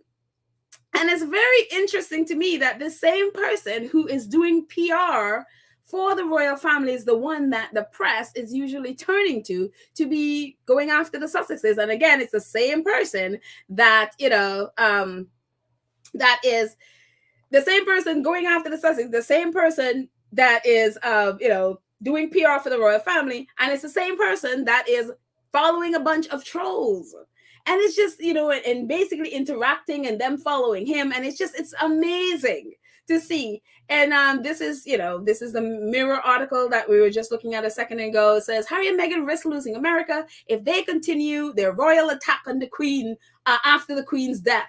But Martin Townsend, this is just clips from the article. Martin Townsend, former editor of the Sunday Express and senior advisor partner at the PR firm Pagefield, said sympathy for the royal family is at an all-time high. So he stressed Harry and Meghan must avoid any criticism of an institution in mourning. He also said, so if Harry and Meghan choose to attack at all now, they are going to look completely out of step. The trouble for the couple, however, is that they only seem to be able to gain publicity for their salvos against the royals. Once that stops, what have they got left? And again, it is just amazing. Again, this is the same man, who have all these I would actually call it relationships with trolls. And so my thing is that because one of the big things with Christopher Boozy's report is that he knows that there are 80 accounts that started, and that's like the epicenter or the ground zero for the hate that that is that goes out at especially to Meghan. And 80 accounts. And so while he's been able to pinpoint the 80 accounts, and then of course that branches out, and it's that when all of that just goes out, it reaches millions of people. They've never been able to pinpoint where exactly it starts. Like, who is behind this? Who has been paying trolls, or who has been buying those bots, or any of those things? And for me, obviously, we've been like tagging Christopher Boozy on this, and I thank these squaddies for this incredible detective work that they've been doing, trying to pinpoint where this is coming from. And so for me, knowing that this company that, is hired by the royal family, doing PR for the royal family, but also they're the ones that whether it's PR Week or whether it's, the Mirror or whatever tabloid, that's the same people that they're using to comment, and usually negatively, on the Sussexes. And it's the same people that are in bed with trolls.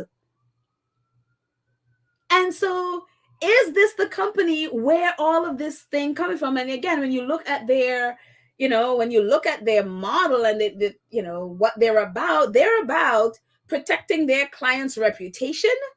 They're about, whatever, at whatever stake, that's what they're about. And if the Sussexes are, doing better than them, it is, I guess that they feel like it's their thing to make sure that the Sussexes have negativity going their way so that they can, big up their clients. And so my thing is this where all of this is coming from? Because again, Chris has not been able to pinpoint where these bots are coming from, where these trolls are coming from, who is paying them. And so now it's almost like, okay, we could and again, we don't have confirmation that Martin Townsend is the epicenter of this, or Pagefield is the epicenter, but it is that's the closest we have so far. And so it's just, for me, it's just like, it would be really, really interesting if Pagefield is the one who's been sending out all that hate against Meghan, if the epicenter of this is where that comes from. So hopefully, who knows? I know Christopher Boozy is desperately trying to get Spoutable, which is his social media platform, up and running. It's over 100 and something thousand people have pre-registered for it. It's coming early in 2023. So I know they are under the gun to get that up and running then. So he may not be able, who knows if he's able to focus on this as, in depth as. But I think this is incredible work by Sussex Squad, who has uncovered this. It is just like, again, let me go back and find, let me go back and find these ladies whose work this is. Give me 1 second. Archwell Baby and Natasha _KC1 or K. Kudos to you guys for the incredible detective work in getting us closer to pinpointing where this hate is coming from. So, put a pin in Pagefield, Martin Townsend, and all the people surrounding that PR company, because who knows? We just may have found where all that trolling is coming from. So, anyways, it is unbelievable. It is absolutely unbelievable that grown men, and especially, and again, you go back to, this is a person who literally wrote a book about mental health, and he's a supposed advocate. That's why I'm telling you, when British people tell me I'm an advocate for something, and I love, this is not about squatties. I know there are good people in the UK, so I'm not talking about them. I'm talking about people specifically around royal coverage, or whether it's reporters, royalists, whatever. When these people claim that they're about mental health, especially they're advocates for abused people like Camilla, or any of these things, I am like side-eyeing all of them.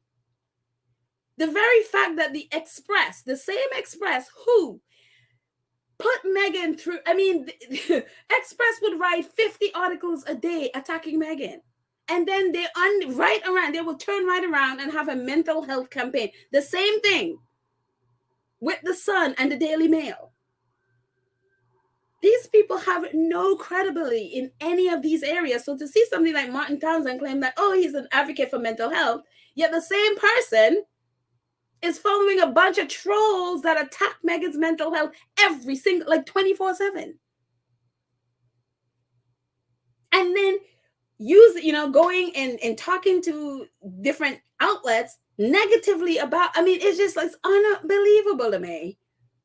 And yet they're somehow given credibility, and people are, using them as credible sources of whatever. So it is just it is unbelievable. So anyways, I'm like, oh my goodness. So anyway, congratulations to all the, for all the women and men who are part of, and it's just my Sussex detective teams, because so many of these things, I think Sussex Squad has broken open and really exposed in so many ways. Talk about just about anything that Meghan and Harry talked about. We in the squad, none of us are shocked by any of those things. We called that stuff out when it was happening. So we're not shocked about any of it, so it's amazing to me. Let's see, jump in the chat for a second. Angela says Meghan is American. She's not British born.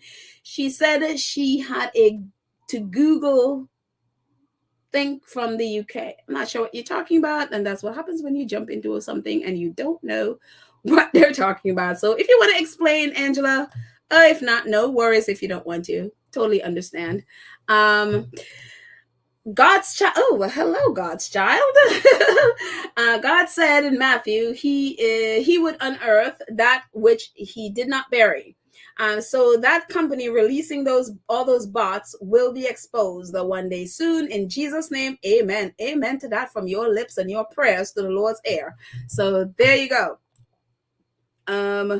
I hope so. But again, this is as close as we've gotten to figuring out who is buying those bots and where that stuff is coming from. Lorna says, I noticed Chris Boozy didn't say much that he didn't know. Oh, he didn't say much that we didn't know in the documentary. I believe he gave his evidence to Harry for further legal actions. Yeah, and also it could have been how it was edited. I'm sure he gave a lot more than that. It's just how it was edited as well. And also he has a whole report. This is, that's obviously for us who's been following Chris Boozy, none of the things he said is, we've heard it a million times and we've read the report, so we know. But there's a world out there that don't know, and there's a world out there that had never heard of Chris Boozy before any of this stuff.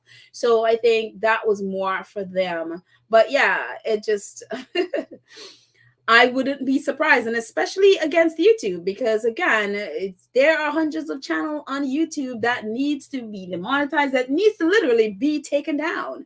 And they are just literally there hating and just lying. They're not even attempting to tell the truth. They just know they can lie and make money from lying. So yeah. Let's see.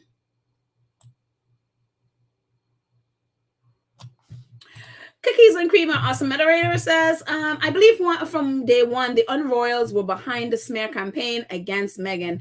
I believe that too. Again, I don't have evidence for it.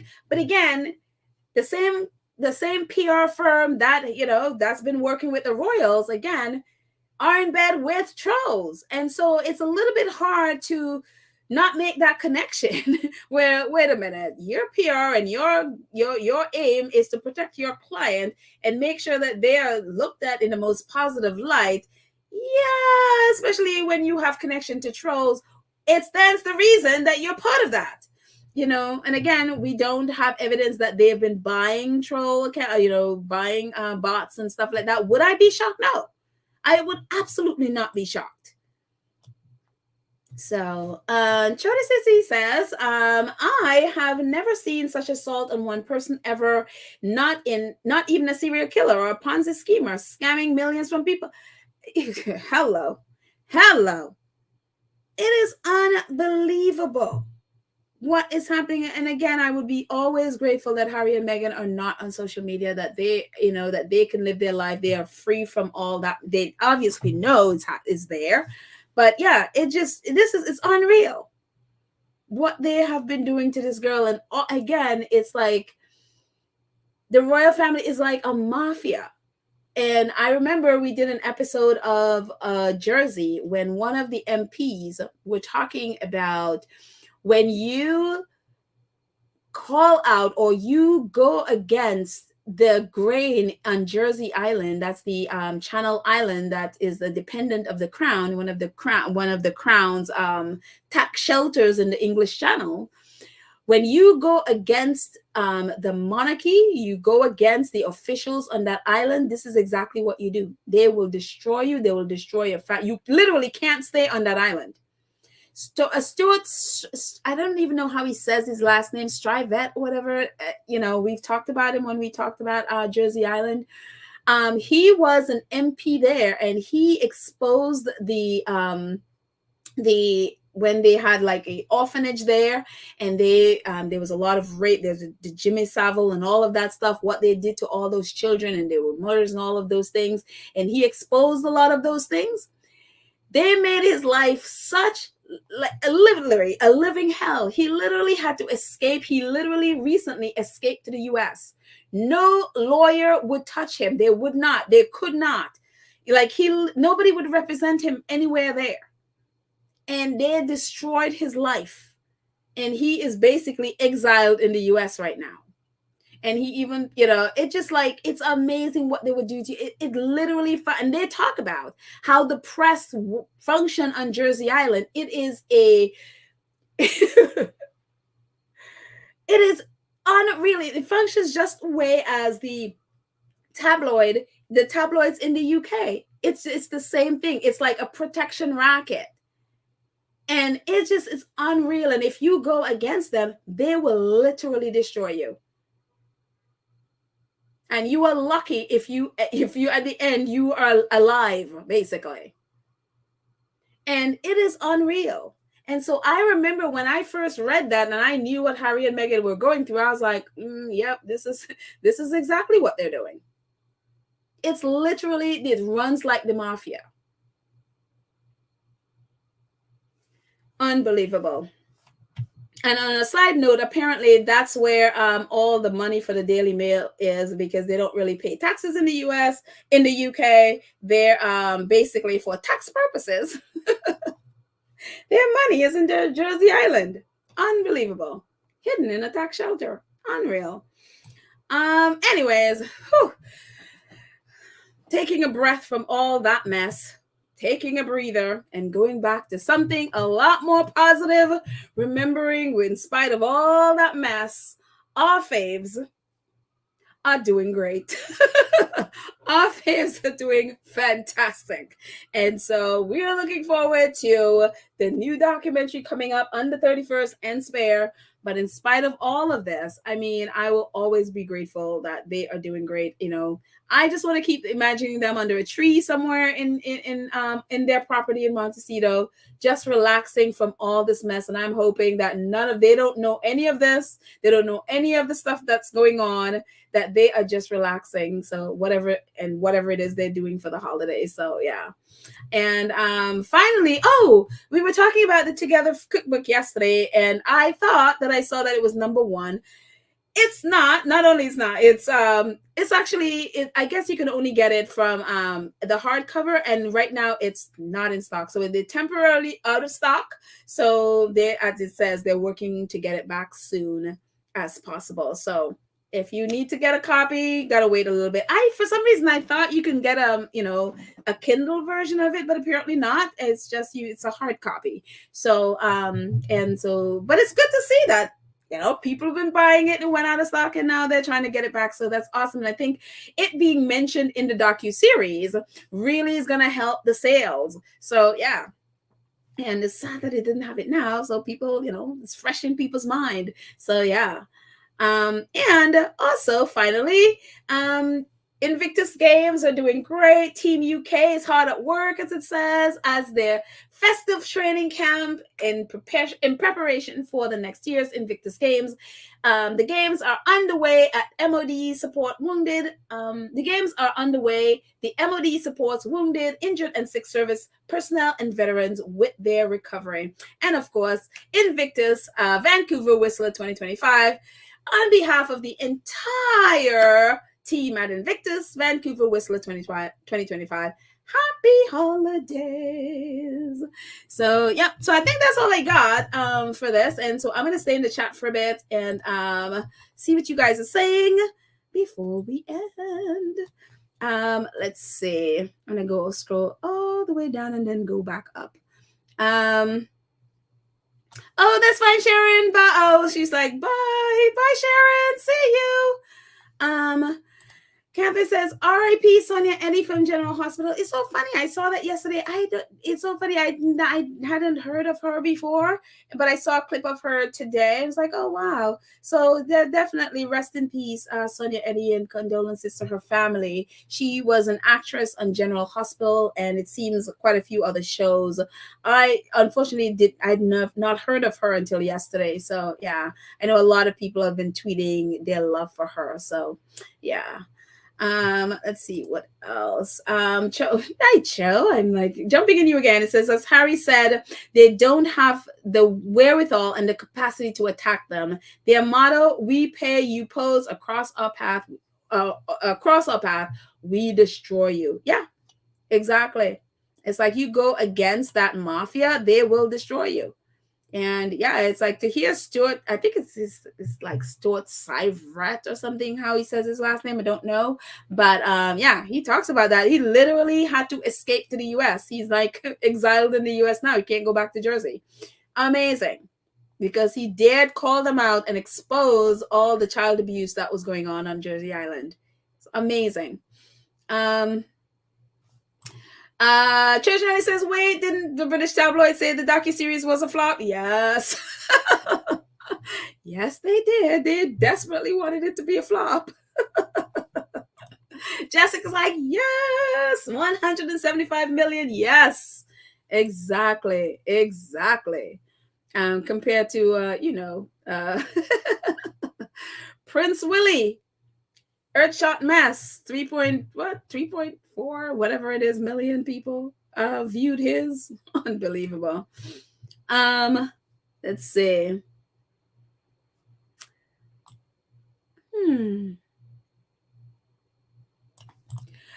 Connie, Cookies and Cream talking to Connie Bobby says, so true. Everyone can go after their advertisers.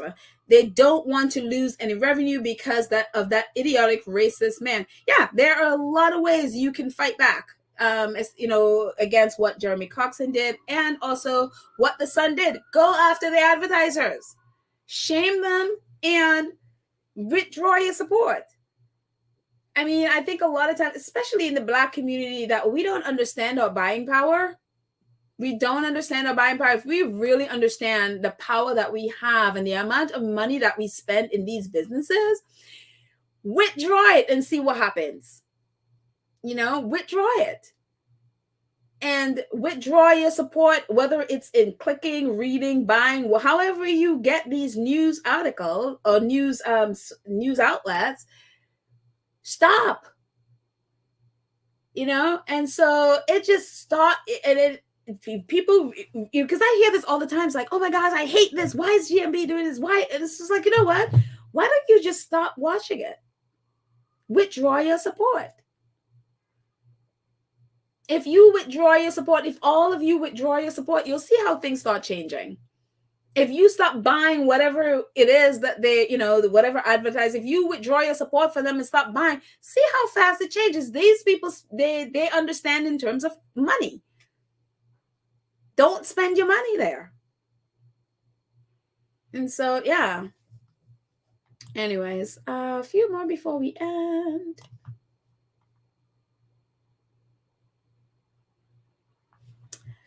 Godchild says, "Hi, Petal. Enjoying your observation. Oh, I heard about you from Baron's podcast. You are really good. He's oh, thank you, Godchild. I appreciate that. Thank you, Baron, my bro. Thank you for the for a little bit of the lift up there. I appreciate that. Thank you so much. And I'm happy you're here, Godchild. Very happy you're here."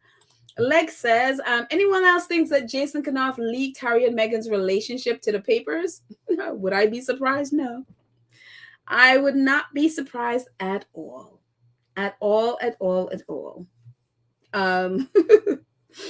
And of course, Camilla Tominey was working at the Express. And so Martin Townsend was the editor. And so she, I guess they worked together. And so they leaked that story. Whoever it is that told them, I wouldn't be shocked at of course that came from the palace. So I would not be shocked at all.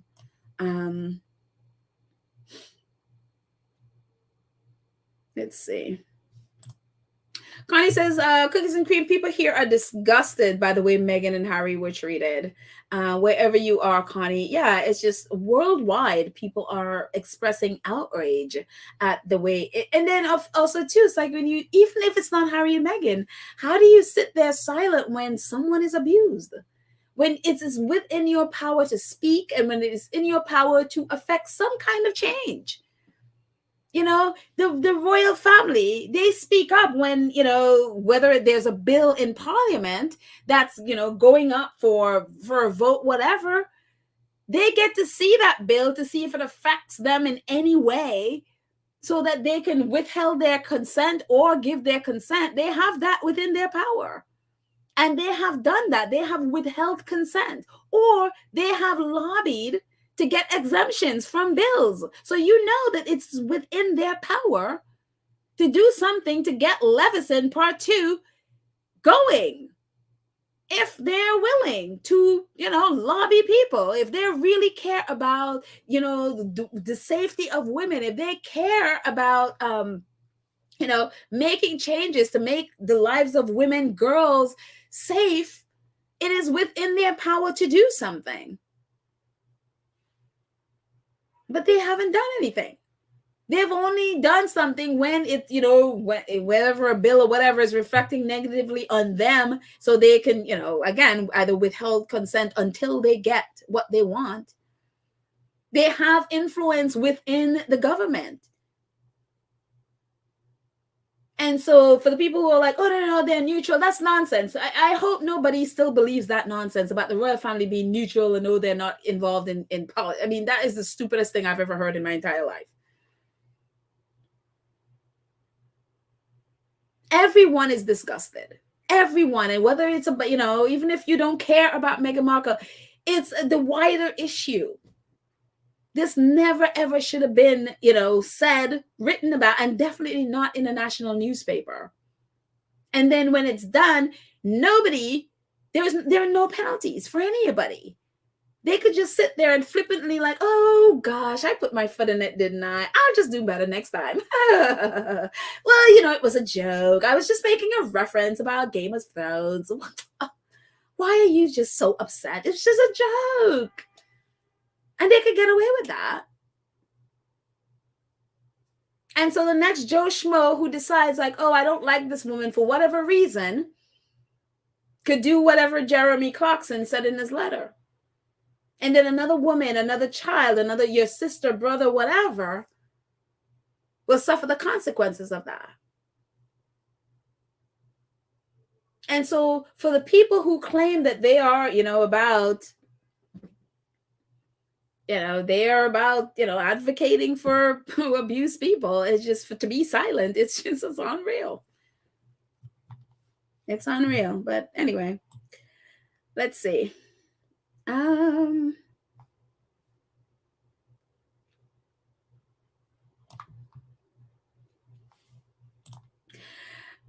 Connie again says it's sad that a man says vile things and ITV keeps him. Yeah. Yeah. Yeah. You see that all the time. How many times has Camilla Tomlin lied on I mean, not that it's, equivalent to this, but they don't, if it's, again, if it's against the royal, one of the members of the royal family, you'll see how quick they act.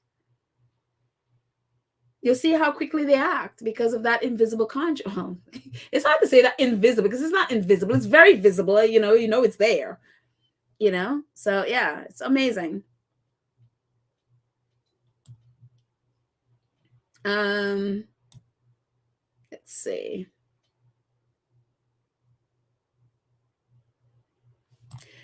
Jody says he says it's definitely racialized and psychological warfare being put out to destroy, literally destroy her. Yeah, absolutely.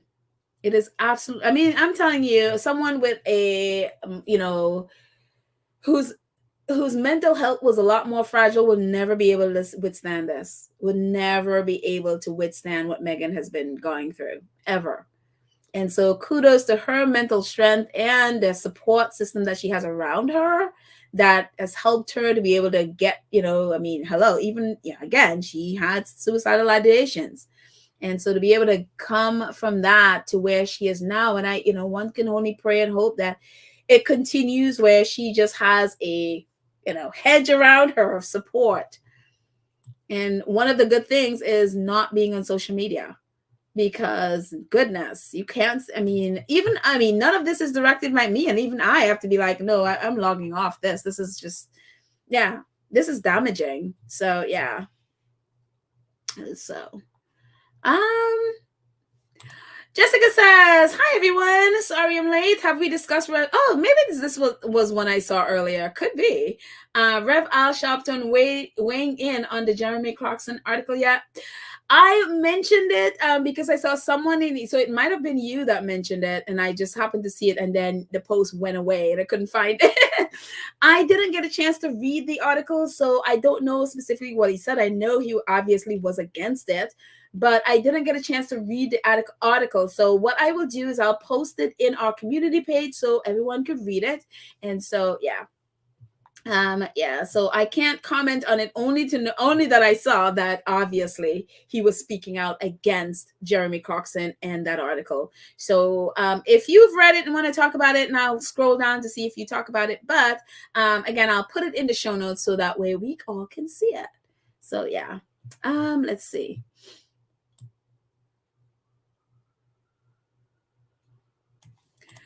Robin says, how much to hire a hacker? How much to hire a hacker? I feel like a hacker would find out and find the money. You got a point, Rohini. You totally got a point there. There are some people, it's so funny. But leave it to the Sussex Squad to crack some of these things, though. I mean, hello.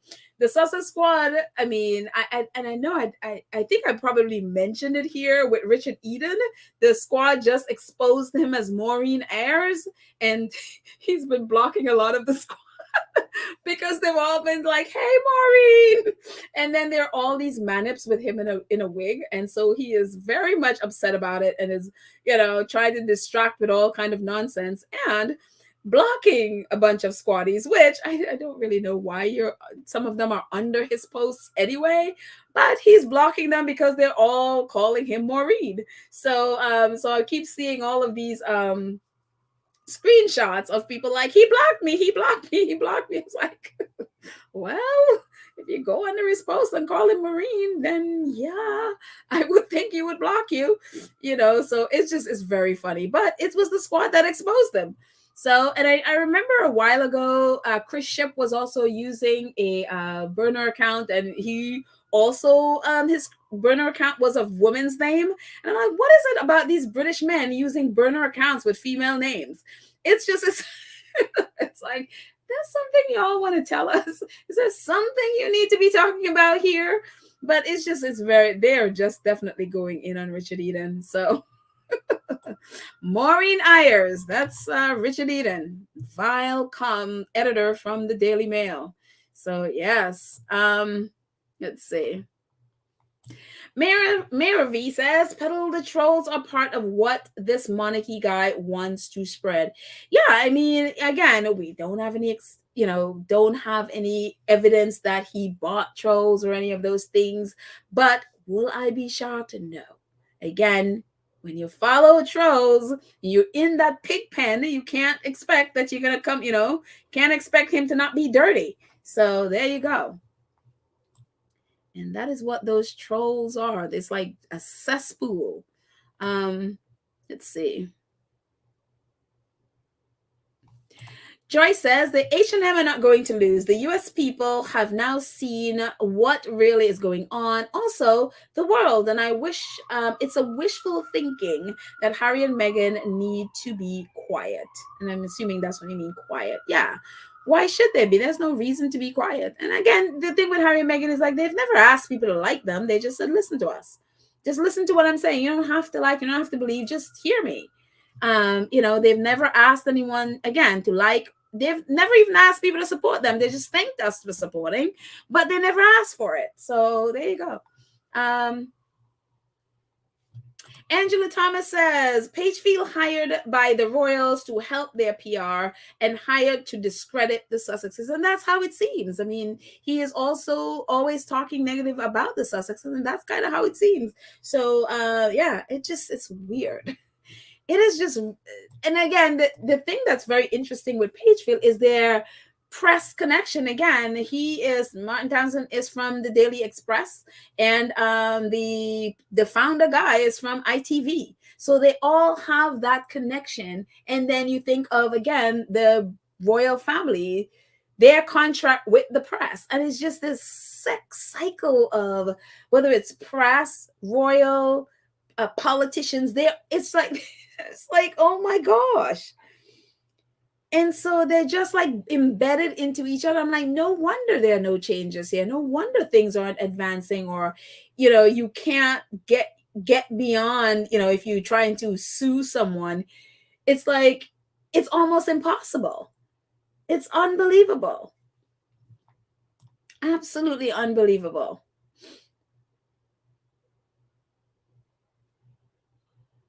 And thinking in terms even of the Daily Express and all that horrible stuff they print about Harry and Meghan again, Martin Townsend was an editor, and now his company is representing, for how long they've been, representing or doing PR for the royals. And it's like, how much of that stuff he's been, is come through him feeding to the Express.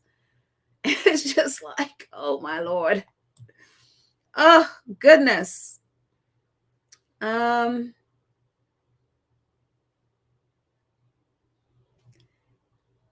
more. God's child, I think you're it today.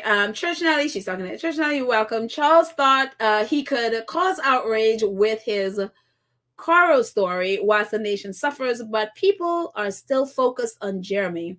So their attempt to deflect failed loyally, or I'm assuming you mean royally. Yeah, the last couple of days they've been trying to distract and deflect from it with I think they've given out like some new titles for the Cambridges and other people, and then with this coronation stuff, the other day they tried to distract with Charles's face on money, and then it's like, oh yeah, no, tell me that you're clueless and can't read a room, without telling me you're clueless and can't read a room, by posting about your face on money to a nation that don't have any money. At least a lot of your people don't have any money. They're not going to see your face anyway because they don't have the money.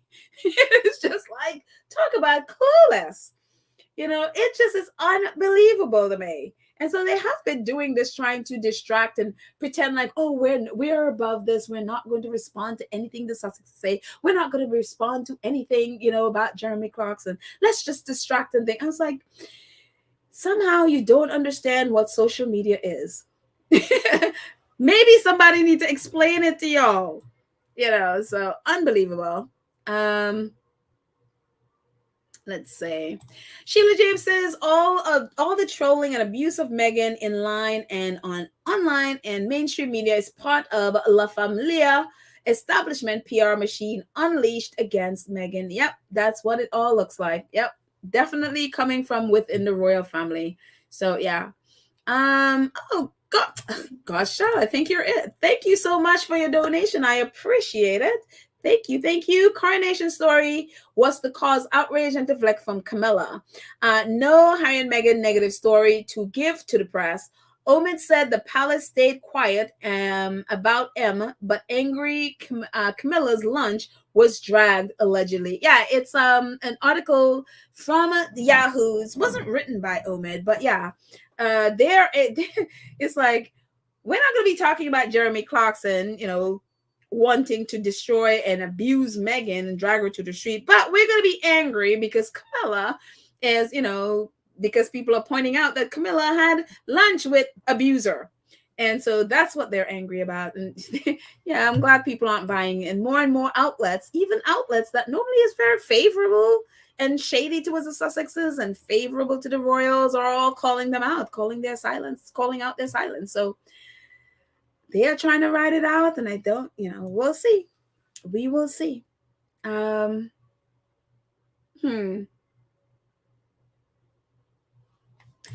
says, Facts and 2 cents, are you sure he didn't allegedly create those hate accounts? I wouldn't be shocked. I wouldn't be shocked if those hate accounts, like, Baroness Brock and all of those disgusting, I mean, those are those 27/7 hate accounts. I would not be shocked if it's one of them. Again, that's what they do. We've seen again with Chris Ship a long time ago, his hate account, or at least I don't know if it was hate. I didn't go through the whole account. So, but he definitely had a burner account. And also Richard Eden's Maureen, that is definitely, he was using it to hate account. I wouldn't be shocked if that's where these people originated from, because it's like, especially Baroness Brock, it's like, again, no matter what time they're hating, no matter what time of the day, if you click on that account, and again, I blocked them. So after a while, it was just like, oh no. And would I be shocked? No. Or at least them paying someone to be on that, or someone's to be on that account 24/7 tweeting hate. I wouldn't be surprised. Obviously we don't have any proof of it, but again, I wouldn't be surprised at all if those are just burner accounts from them. Because we've long suspected that royal reporters, especially those from the Sun, Express, Daily Mail, and Mirror, and all of those, we've long suspected that a lot of those accounts are from them. We just haven't had any proof. So, let's see.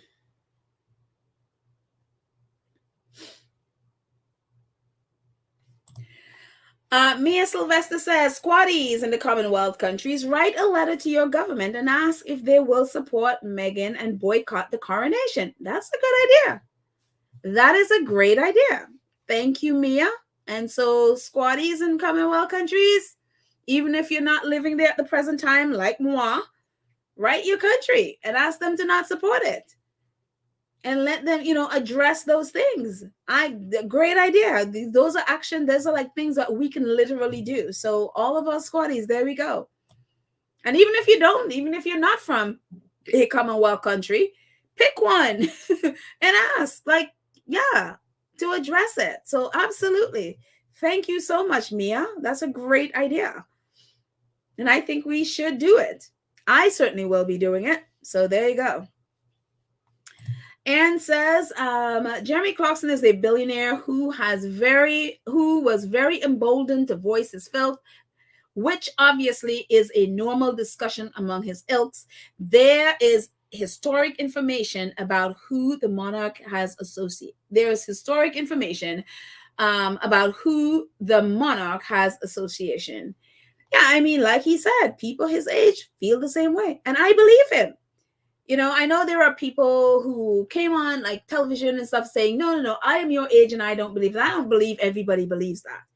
I don't believe everybody, but there are people in his circle. This for me is a normal conversation in the circle of people that he is around. And so when he says that they feel the same way, I believe him. I absolutely believe him. So yeah.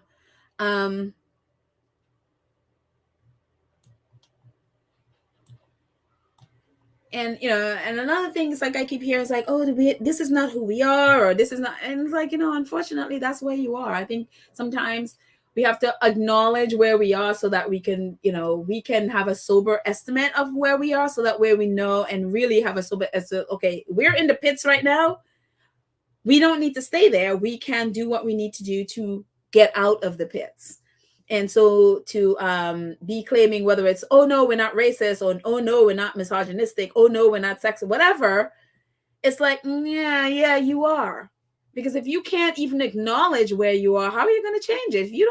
If you can't acknowledge the mess you're in, you're never going to get out of the mess, because you're not seeing where you are. And I think this is the thing. There's so much denial and so much like, I'd rather gaslight you than look at where I am so that I can see what I need to change. So yeah. But anyways, a couple more before we end.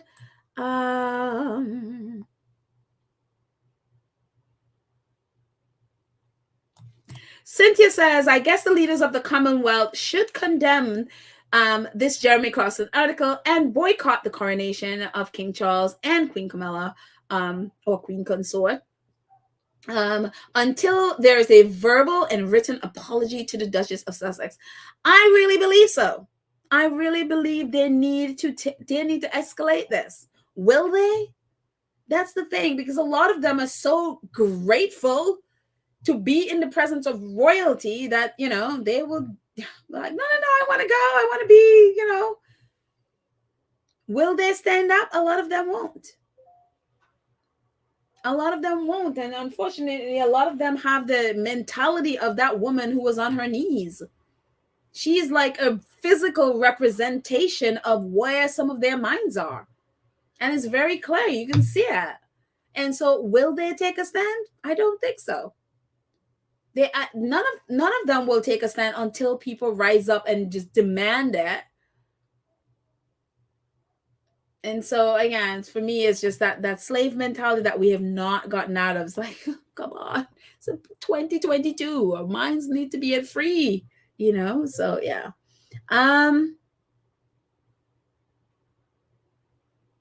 Let's see.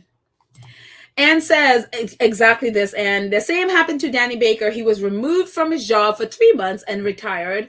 The apologies are meaningless, and the continued dehumanization of Meghan is very pointed at every Black person, which it is, which is why leaders of the Commonwealth need to stand up and represent their people and speak out against it, because it's not just against Meghan, it's against every single one of us. You know, and Danny Baker, by the way, was removed and he got his job back. And so I don't know if he's still there at ABC, at BBC, but he got his job back. And so, yeah. And unbelievable. Cookies and Cream says the contact number for Amazon corporate office is 206-226-1000. Someone says, and I don't know if this is true, is it true that he has, Jeremy Clarkson has a show on Amazon? I don't know it for a fact that, again, I know that he has one on BBC, but someone mentioned Amazon, so, and I had not checked. So is that why this number is there, Cookies and Cream? So let me know, and I could say before we end, so we know why we're calling the corporate office. That would be nice. You know, I thought of this. I really thought of this. Why is this woman silent? Where is Baroness Scotland, Secretary General of the Commonwealth? Not heard anything from her. No, she is one of those people who have this same mentality that I was mentioning. She is all in there with Prince Charles and King Charles. She is one of those people, which is why I was very upset that she was, reelected as the Secretary General of the Commonwealth. She was just reelected. I know that lady from Barbados was challenging her, but they, the leaders reelected her. And she is like the epitome for me of that woman on her knees with you will never ever hear them speak out about the royal family. You'll never hear them speak out about the pride. Never. Again, those MBEs, OBEs, Baroness, whatever they are, they're not going to speak out against it, because a part of that is going to be speaking out against the royal family, and they're not going to do it. So, I mean, think of all the people who have spoken out. How many Black people with MBEs, OBEs, and CBEs have you seen spoken out about this? Not many. Not many at all. And the ones who have will never connect the royal family to it. This woman would have been one of the first people to have spoken out. She represents, she's a Secretary of the Commonwealth that is mostly Black and brown people. Should have been the first person to have spoken out. We've not heard a word from her. A woman. Unbelievable. This is why, for me, it's like the Commonwealth is a joke. This is an absolute joke. Let's see. One more before we end.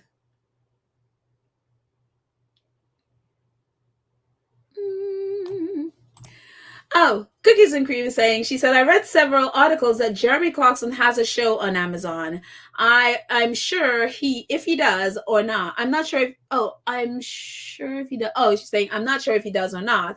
I'm putting the contact number out there just in case he does. Oh, okay. Which is what I thought. Okay. I don't know what the show is or anything like that. So that's a great thing to research. Whatever his show is on Amazon. And yeah, definitely let me find this number again that you put, Cookies and Cream. Where is it? Somewhere. Okay, here it is. There's a number again. Great thing to do research and see what show he has on Amazon. And again, the Amazon corporate number is 206-226-1000. A place where you can call and make or file a complaint. So there you go. So thank you so much, you guys. Thank you so much, Cookies and Cream, for that information. I appreciate it. Thank you guys so much for hanging out with me for, oh my gosh, it's been over 2 hours. Boy, thank you guys. So sorry. I didn't mean to be talking this long. But thank you guys so much. Thank you to our awesome moderators, Lydia, Church Nelly, Karen M, Cookies and Cream. Thank you guys so much for your wonderful work in making our space safe and fun and relaxing. I appreciate it. Thank you to our awesome 2 Cents crew members who support the channel on a monthly basis. I appreciate you. Thank you, thank you, thank you. I have a couple more to put in here that I realized I did not put on this list. So thank you all so much. And our Gold Star supporters who support the channel, whether it's super chat, super stickers, super thanks, just donation, however you support us, PayPal, Cash App, merchandise, all of it. Thank you, thank you, thank you, thank you. I am most grateful for every single one of you. Thank you guys for hanging out with me today. And I will see you. I think I'll be on tomorrow. So I will see you guys tomorrow. Have a fantastic day. I love you all. So I'll see you then. Bye.